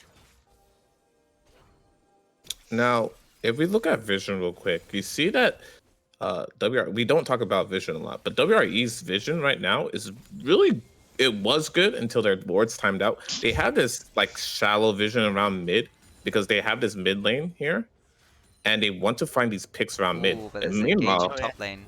engage, Illusion Put out yet again, out but again. no The CC on Zenith him. Blade's got to stop. And the Zenith Blade's finally all coming down. Not unstoppable. He didn't Oh, unstoppable he him. doesn't Whoa. go out the. He's looking for an engage here as Alistair with a great pulverized combo, and the illusion just isn't going down. As Kane ultimates inside him, he flashes away, but Skycold does pick up the killers, comes around the side. Kha'Zix picks off the Poppy, and it was a bait. it was all a bait as they're looking for a flash forward to Turbo Kenta to get that slow from AJ. Rise ulting forward, but not on the tower, but nothing comes of it as Rise is looking for that Kane on the side, but really a 2-for-1 for Regenesis. That's very well played. 2-for-1, and they will be able to pick up that mid tower. Punkable almost dead. Cheetah. The flash how did he pick that up? Auto attack. Divine Sunderer. Divine Sunderer. The ult coming out for Kale to keep the Kane alive. But Kha'Zix is going in for a bit more than he could chew, and he dies as the Kane airborne's unfair. Not respecting that Kane airborne there, and Kale picking up the kill. But not just a kill, picking up a 150 bonus gold shutdown. Wait, what? What? Let's talk in there. The Rise coming down. Okay, that Leona, like, they kind of mistimed that. That Leona was actually trying to go for an engage. They saw the Poppy was going to come in for a TP flank, so they can probably do something mid. But she just got caught out by Rise, and they just nullify that play that Poppy wanted to do. They were trying to look for something there. I was like, wait, why is Leona just going in there and sacrificing herself? This is a 0-5 bot lane coming out from Team Bruv. Different showing. Yeah, absolutely. You can definitely tell. However, you could argue that that fight wasn't all too bad for Team Bruv, as Kale did get the, I believe it was 150 gold shut down on top of the 300 gold for the Kha'Zix. And currently sat on the Nash's Tooth and is building into what I assume is Riftmaker with that Leeching Seer and Blasting Wand. But again, Kale is getting those kills, which is what they need right now. They need to focus most of their resources into this Kale. This is Soul Point. Yeah, this is a 4 Soul Point. And again, it's Ocean Soul, 2 Ocean Souls on the side, well, for the games. And Ocean Soul would be very good for that volley bear, that survivability when he does bait engages like that. And the Rise coming in, they're looking. They're looking to burst down Baron. They're looking for Baron. They are indeed, but Team Bruv know it's. Team Bruv knows what's happening. They don't have their ADC though. Kale has a flank. They have no ADC though. Yeah, as I said, the Samira is on the way up. All he has completely going down. There's Solar Flare engage onto the Kha'Zix, and the Zenith Blade actually missing on the Ezreal here. And Kale ult into the middle as Cheetah does take down the Leona. Kale kills the Kha'Zix. Rice is in the backline here. EQ, but there's not enough as he gets flashed on. The triple kill going for Titus there. Well, good knowledge from World Genesis. Yeah, World Genesis. forcing, as the enemy ADC is currently backed, forcing Team Bravo into a fight that is not advantageous for them at all, and then just turning when the fight comes and taking that win. See, This that's is the problem. When you are on the back foot on that, right? And you're down 4v5 right there. You saw Volibear's coming down. You play that fight slow, right? I think they were trying to force it. They wanted to burst down that Kha'Zix, but they overcommitted, right? You go like you kind of have to like dip your toes in the water just a little bit to scare them off. Because truly, yeah, they know that Samira backed, but how far is he, right? You don't know how far is he. You can kind of like bait them to continue the fight. You can kind of let them get that damage from Baron. But I think that's what the mindset that Team Bruv was trying to do. And WRE just kind of like just pulled like baited them right there and this then. is definitely the World Regenesis that we wanted to see last game. Just knowing what they can do and when they can do it, and the comp as well. The swap by Cheetah to go to the ADC role is Paying off for them. clearly paying off. Yeah. I don't know if you just saw then as Josh was explaining what happened. Ezreal with that Divine Sundra just taking that Samir down to half HP. It's not looking good for Team Bruv right now, but there is ways to pull it back. That Kale is 4-1 with 200 farm at the moment, so it's not all over yet.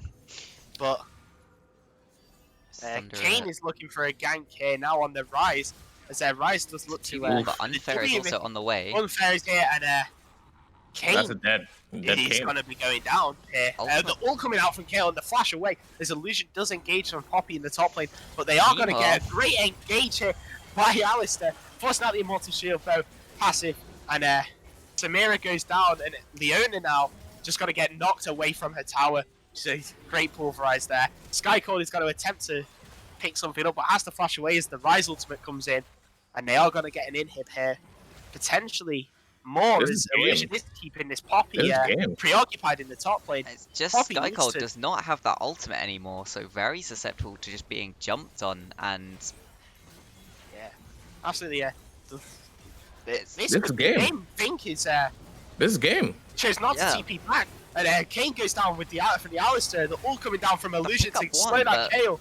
They pick up every single member. Samira finally respawns as they go for an engage to try and save the Nexus as AJ just slowly chips away at it. burnt out by Wow. World Titus. Regenesis. So two very quick games and two. Both 25 minutes each. Yeah, 25 Very minutes each, and yeah, they said Yeah. two very quick games. One in both games, one team just getting ahead, not giving up their lead, and pressuring until they just took the game. yeah, And absolutely. yeah, there we go. This is oh, the showing that we wanted to see from WRE, actually. But I think it was mind games. You know, they baited actually Punky Boy to pick the Samira because they flashed at Samira during draft phase. They picked the Samira, and look what it netted them: 09 bot lane. Not good. If I do say so myself. I say mind games a little bit in this second game. yeah, mind games. They definitely were ready for the enemy pickups there. I'll quickly go back to the client and we'll have a look through the stats in case anyone is taking interested in any of the stats from the game. We'll just scroll down, give people enough time to pause and have a look at those numbers if they want to.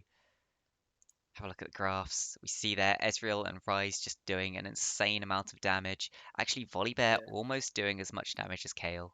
And over Poppy actually doing the most damage for the side of Team Bruv right there. Yeah, it was just this game just felt like the sort of the bot lane for Team Bruv kind of crumbled in comparison. The Ezreal got to the point that he was trying to scale to, and that sort of spelled the end of that game.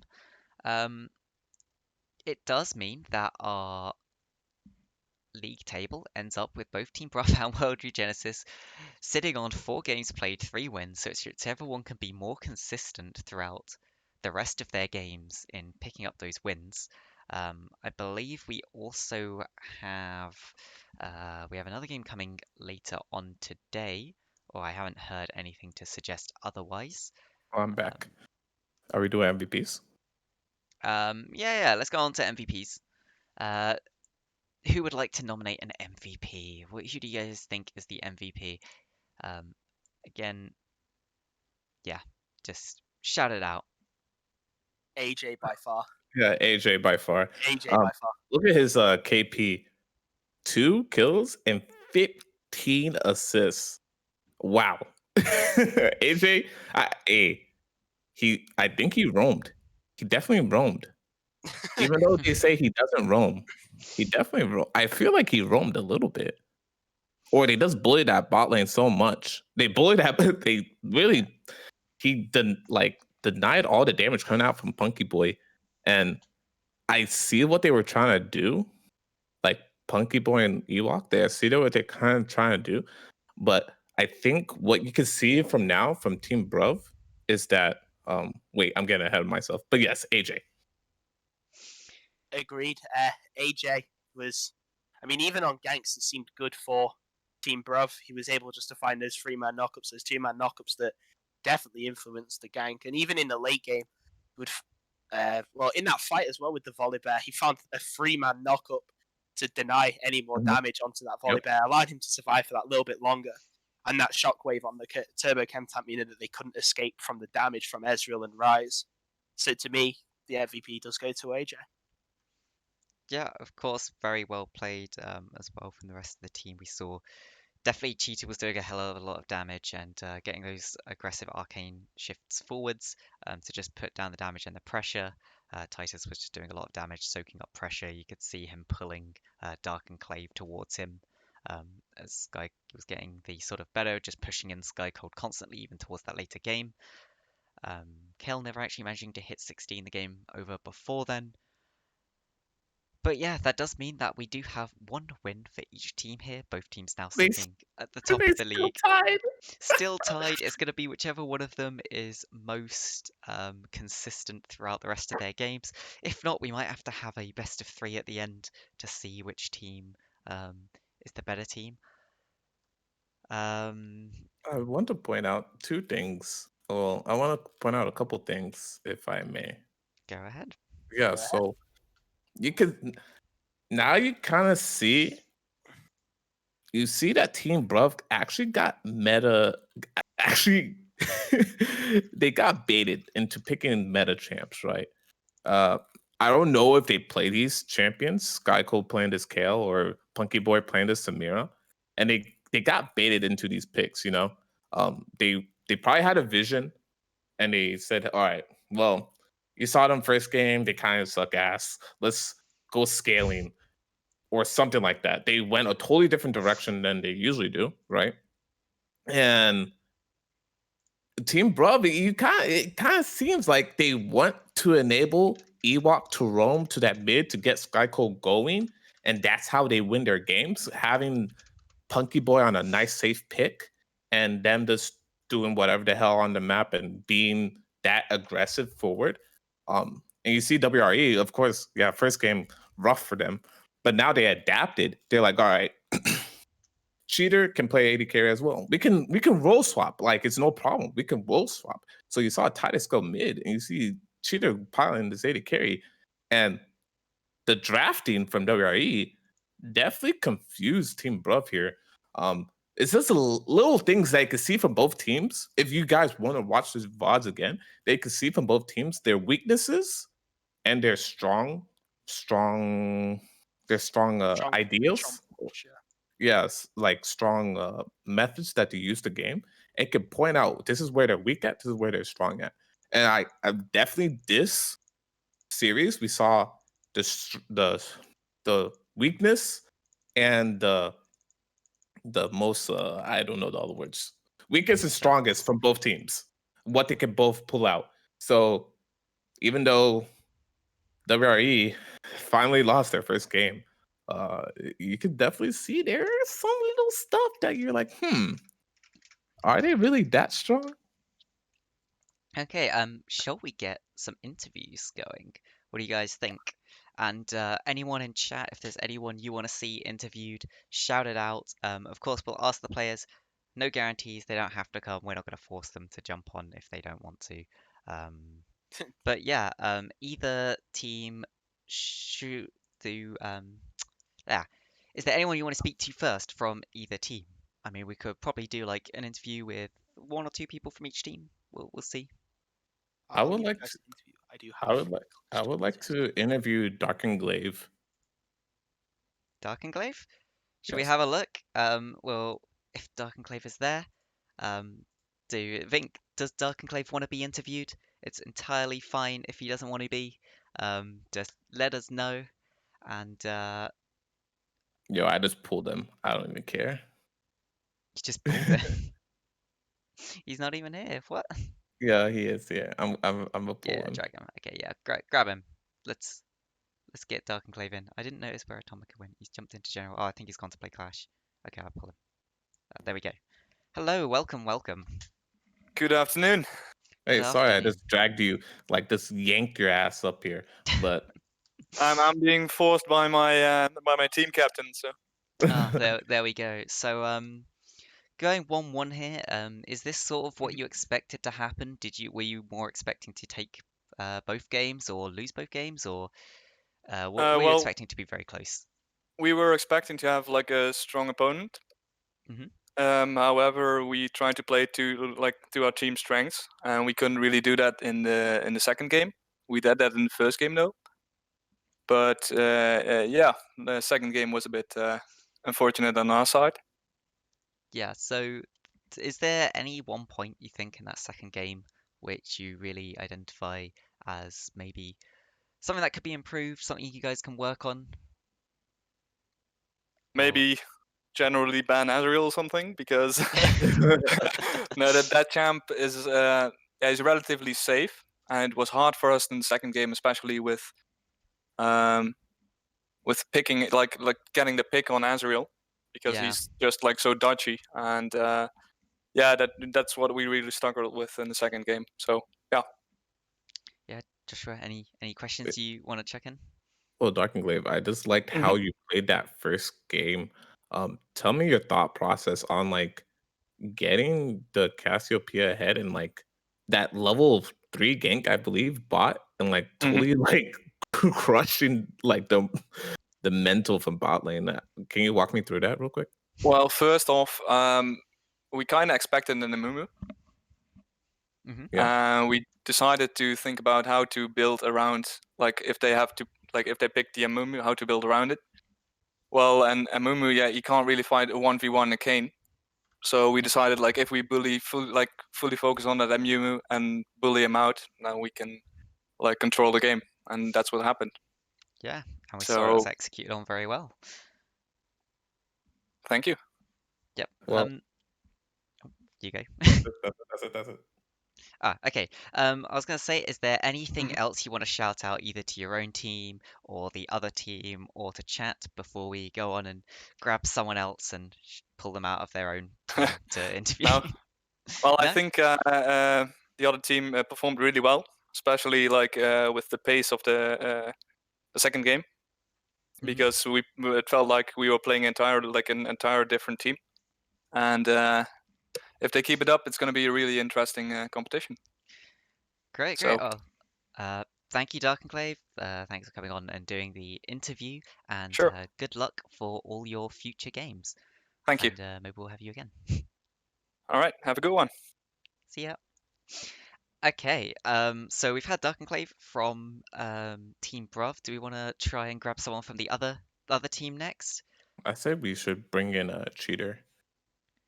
Cheetah, we've got Well, someone shouting out they really want unfair from the chat. So you know what? Should we grab them both in here? I say cheater. Cheetah, okay, we're grabbing Cheetah. He wants to be interviewed, so I'm just pulling him. Welcome. Oh, hello. Hello. So obviously a 1-1 here. Is Mhm. this what you and your team expected? Were you expecting to absolutely smash with the 2-0, or were you expecting No, it to we be were hard? actually we were kind of underestimating him, to be honest. But Mhm. at the same time, we didn't really like looked into how they played, or at least Mhm. most of us didn't. So we didn't know what to expect either. And the first game, I played really poorly. I don't know why. I just had a bad mindset. I made mistakes and I kept stuck in that. Yep. And unfortunately, that happened to the rest of the team as well. We didn't really had the synergy we should have had, unfortunately. So, but we kept a positive mindset at least. Then we went into the second game, and I was like, I'm not really feeling comfortable playing against their mid laner.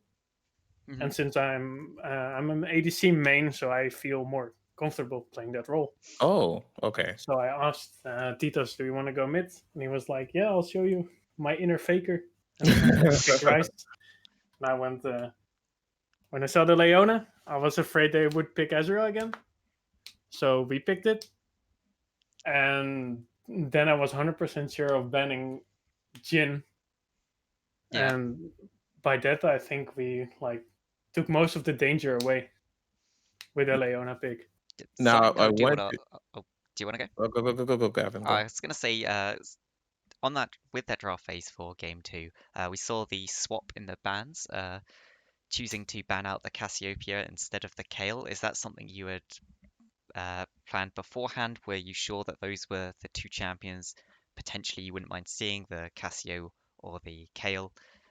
Because I did notice you did keep both the Orianna and the Azir bans between both games. To be honest, I wasn't really into the bands. I was watching YouTube.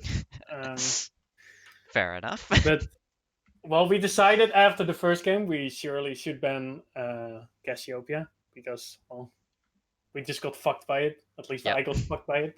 Right.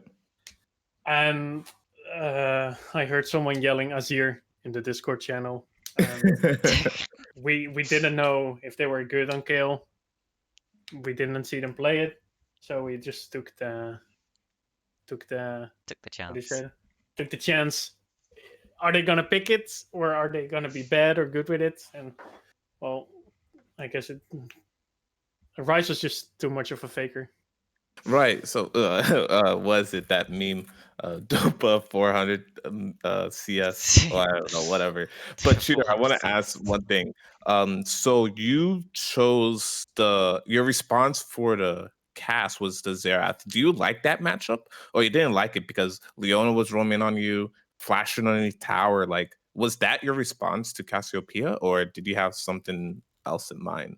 No, look, I believe it was unfair that told me to pick Xerath, and I don't know look that I for played some Xerath before in solo queue, and I did feel good on him, but well, apparently not that matchup. I got the first death. I wasted my flash as well, so I was free to roam on by right. Leona, and after that it just went downhill the whole time. But you like that matchup though against Cassiopeia. You feel like that's a good matchup. Like I don't know the I'm mid not lane matchup. sure. I'm not sure. So like if you face this Cassiopeia, again, I'm just saying if you face this Cassiopeia again, like if you face this team again, are you just going to permaban the Cassiopeia, or is this like going to be like, hey, yo, I know a pick for this Cassiopeia because Cassiopeia can be exploited. I just wanted to know. Well, if in solo queue, I play Yasuo into Cassio because I make it makes it kind of hard for her to hit her Q. right. But the state of Yasuo right now, he's bad, and they had a Leona, and I kind of wanted to move in fights. So Yep. Right. I didn't want to pick Yasuo, and then I just picked Xerath, and I thought I should have picked Victor, I believe, because Yeah. I'm pretty okay with him, but it happened. With game two as well, we saw that. Do you want to give us some talk about that Baron play that you guys made? What made you suddenly turn onto the Baron there, and were you sure you were planning to turn if Team Bruv came to contest it? Well, we were doing Dragon, I believe, and then someone said, "Are they doing Baron?" Because we didn't see any of them on the map.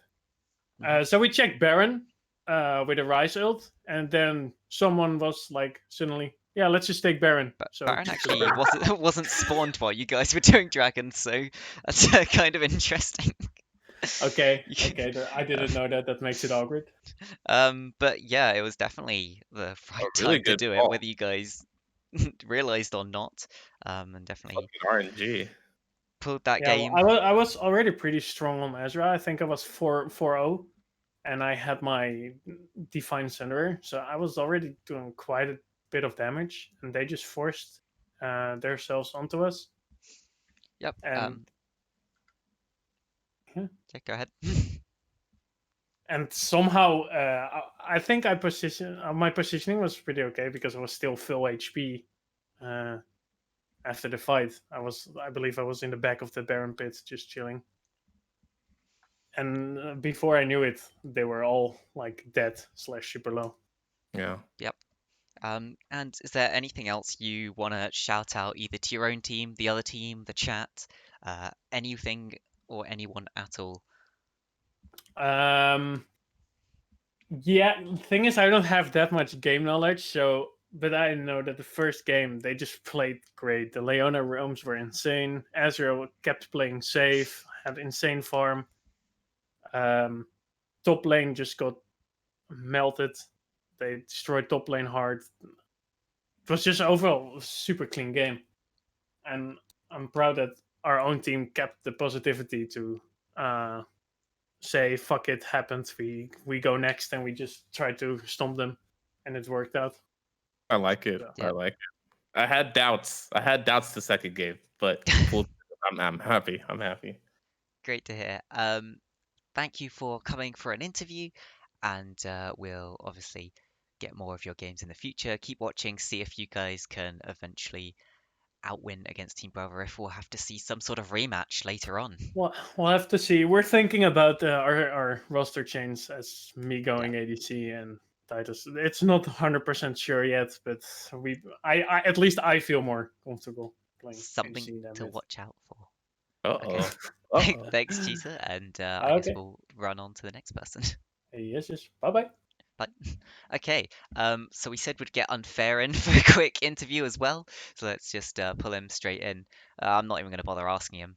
Welcome. We're just pulling you in. I've given up asking people if they want to. I'm fine getting interviewed. Perfect. So how about do you want to give us some idea on the Mumu pick first game? Was it always something that you guys really wanted to pick, or what do you think went wrong with it? That was first picking Moon, by the way. Yeah, well, I just like we had to pick something for our team, and we weren't sure what to pick for the first pick, and we banned Kill out, so like they can like play Kill, and the idea was just to like pick a Mumu because he's really strong, and I have a lot of games on a Mumu, so I feel confident on him, you know. And yeah, I just think the enemy team picked a really good team comp against me. I think the Kane really played this matchup really well, and yeah, well, the efficient score and stuff like that, it all went wrong for our team. But yeah, it's really good practice, you know. Yeah. So obviously difference in the games was Yeah, it was immense. Like very you can immense. compare those two games to any of them. Like I think the second game we picked up so much, and like we focused on our mistakes. Yeah, I wasn't really sure about the kill, not banning kill. Like I was like a full on fan of banning the kill first, but yeah, our team just decided to ban out the mid laner, which eventually it worked out. You know. The Rice pick was great against the kill, and yeah, I think everyone just played great in that game. Yeah, and we saw definitely the difference in the jungle picks. You picked Kha'Zix in that second game. Yeah. Do you want to give some sort of insight into why you decided to pick the Kha'Zix into the Kane that time, or into that enemy team in particular? Yeah, well, I think like Kha'Zix is a really good jungler against Kane. I have a lot of games on Kane as well, and I know if you play the matchup like correctly and you just like counter jungle, you interact with him a lot. I know you win the matchup as Kha'Zix, so that's what I did. I just like didn't do a lot that game. I could have definitely done more, I feel like, but I just took all of his jungle the whole time, and I ended up like 2 levels higher than him. So yeah, that was kind of like, yeah, I just know the matchup too well. So I was like, yeah, fuck it, I'm gonna play that shit, you know? Yep, and I did ask Chicho about this, but I'll ask you as well. In that final Baron, well, I say that final play, it felt like the Baron play was really the point where it sealed the nail in the coffin for that game. Oh So yeah, for who sure, was yeah. the choice to whose choice was it to move towards that Baron, and did you always know you were going to turn, or was it a heat of the moment thing? Yeah, it was kind of a heat of the moment thing. Yeah, we just decided like, I don't know who said it, but it was someone in our team who just called out maybe they're doing Baron. Wow, that And happened for both teams. I honestly had no idea where anyone on the map was. I'm gonna be real honest. I wasn't paying that much attention to where everyone was at the moment. And we just decided like, fuck it. We're like a lot stronger with the Rise and everyone, and we're all here, so why not do the Baron now? And we just started it. Then everyone just decided to go on me. I was just trying to get the Kane out because I didn't even have smite that whole fight. So I was like, I'm not sure if we want to do the Baron necessarily, but we just like, AJ did a great engage on the Kane. We managed to get him off, and then I'm not sure what went wrong for Team Bruv, but like, I think yeah, like Kane dying there was just the most crucial thing that happened, and then we just turned it around there. So that was great. It sounds like you guys weren't particularly aware, but when that Oh fight yeah, was yeah. starting off, the actually the ADC was still in base for them. So Oh, okay. Yeah, he just reset. Okay, fair yeah, enough. Yeah, I think at the end of the fight you turned up when there was 2 people were already dead, so it yeah, was very yeah. much it was a Mhm. great time to go Baron, and we'll say that you Yeah. guys completely knew that was happening. Oh yeah, we Yeah, we completely knew where everyone was, and we of just course. like did the whole play, and it was all like calculated. Yeah. Yep. No, but like, yeah, I just think like everyone played really great that in those 2 games. Like, especially the enemy team too, they played really, really good too in both of the games. I feel like, like I think what went wrong is that like you can't really be camping the mid lane. I felt like the dual lane mid lane was just like the most crucial thing for the enemy team. I think the mid laner is really good. I think the support's really good. Like we've seen some really big plays from them, but yeah, with the kill you can't really camp that, and so they couldn't really utilize the talent that the mid laner had. So yeah, I mean, turns out our bans were really great. So yeah, props to our team for the bans, and yeah, that's basically how we won the second game. Great. Josh, have you got any further questions you want to add? People in chat, you're allowed to shove questions into the chat because I can't see it. And No, it was actually a pretty good series from both you guys. I had my doubts second game, but that Baron call was just, it Yeah. really just like, what? Yeah. That was pretty much it. That was Yeah, we pretty threw much the it. enemy team off too, I feel like. Yeah. So yeah, that was great. yep. Okay. Well, is there anything else? Oh, there is a question too, unfair, coming from the chat. Yeah. What's your perfect Sunday? Oh, perfect Sunday. I think this was pretty great. I had a lot of fun. Yeah, I just played some League with some friends, and I had a good time. So this was definitely a good Sunday. I don't know how a Great, perfect great. Sunday would look for me, but this was good anyway. Maybe a 2-0. Yeah, Maybe a maybe a 2-0 2-0. would've been Yeah, better. yeah. No, Yeah. but it was great. Yeah. There was another question about Mhm. if Amumu was the high priority, but I think we already answered that. You guys needed to pick something, and so you picked the Yeah. Amumu. Yeah. Yeah. Yeah, I'm not sure. Normally we pick the jungler like third pick or even later because I can play a lot of junglers, Oh, but leaking strats, huh? yeah. So yeah, it's kind of like we just like juggle around the jungler, and I always pick a jungler, where I just pick like later on, and now they counter pick me with the Kane. He played really well. He was really good on the Kane as well, and yeah, that's basically like how we lost that. And yeah, I just feel like we didn't respect it enough. But yeah, I'm not Yep. sure what we should have picked differently then. But yeah, Yep. it was good anyway. Great. Anything else you want to shout out to either team, chat, or anyone? Anything else? I just want to say good job to our team. Good job to the enemy team too, and hope to meet you guys another time. That was a good match. great. We look forward to seeing you guys play again, and Yeah. we'll catch you later. Yeah. See you later, man. Take care. Cool. Do we want to grab someone else in? I can see Team Team Bruv have been trying to get me to pull in people who don't want to get interviewed. I So think we might be done with I think we interviews. might be done. I don't think there's anything else really we want to ask. Yeah, the Team Brother said they're fine with interviews.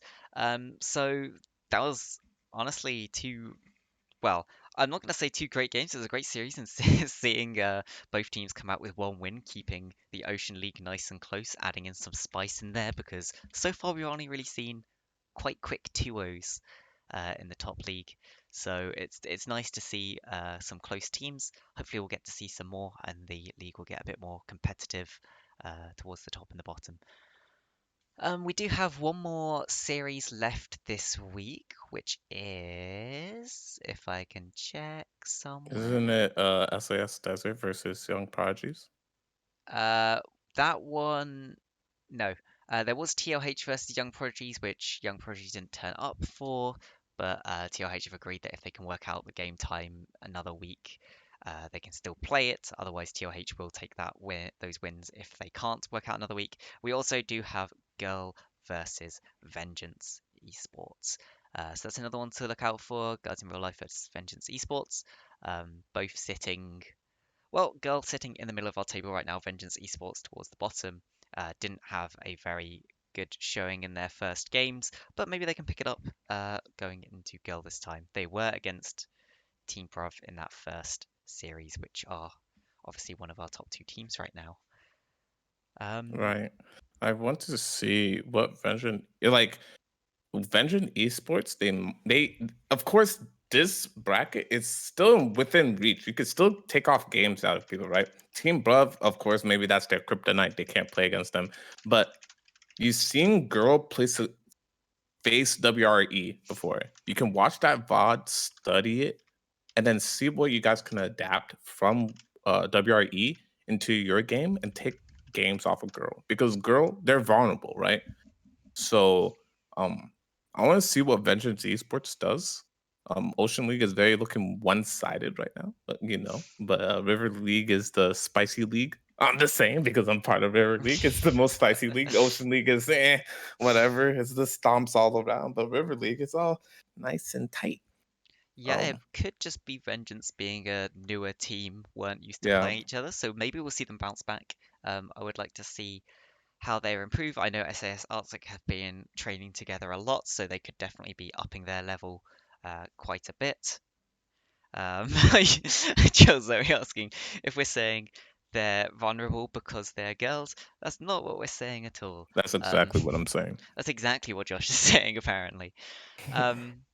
But yeah, so we potentially have that game coming on later if Yura streams it. I don't know whether she will be or not. Otherwise, I guess we'll get to it Monday as a VOD.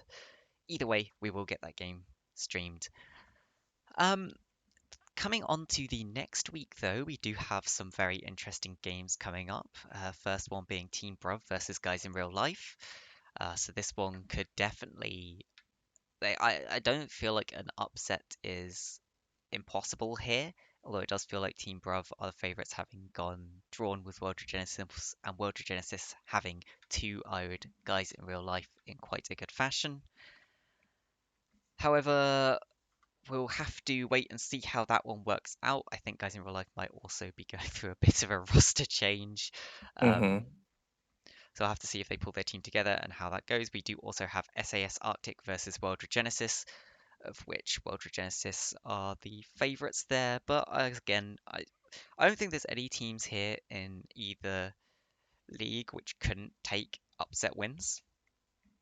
But I think we do have some clear favourites for next week in the Ocean brackets for each game. Vengeance Esports going on their break week next week. Meanwhile, over on the River bracket, we have SAS Desert versus Young Prodigies. Always an exciting one when Young Prodigies are involved. Both games will go late, and we'll have two very close games again. Whether one team will be able to take both wins or we get another 1-1, we'll have to wait and see. And our other matchup is Madly Mediocre against Valkyrie 5. Madly Mediocre sitting at the top of our table.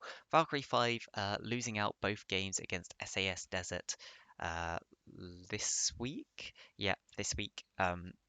So we'll have to see whether that is a poster of something to come or if they were just having an off week. I'm not sure. I've heard they're quite good. I know you really can't really say much on this What? matchup, but are you What? excited for this matchup? I'm excited for this matchup. Yeah, Of that's course, all I'm gonna say. I don't expect you to say anything, Yeah. but there you There's go. other stuff. The Yeah. teams are excited for this matchup, so definitely one to watch. We don't have any of the times yet for next week. TLH are also on their break week next week, so they will be taking their 2 less played games. That's yeah, whatever. But those are our upcoming games. I will definitely get used to them. For get them casted. God, my brain is dying. This is going too long now. Need to wrap this up. Yeah. And on that note, thanks to everyone for coming and watching today. Thanks for casting with me, Josh. Yeah, no problem. Anytime. Great, and thanks to Atomika, who's not here, has gone off to play Clash in Russia.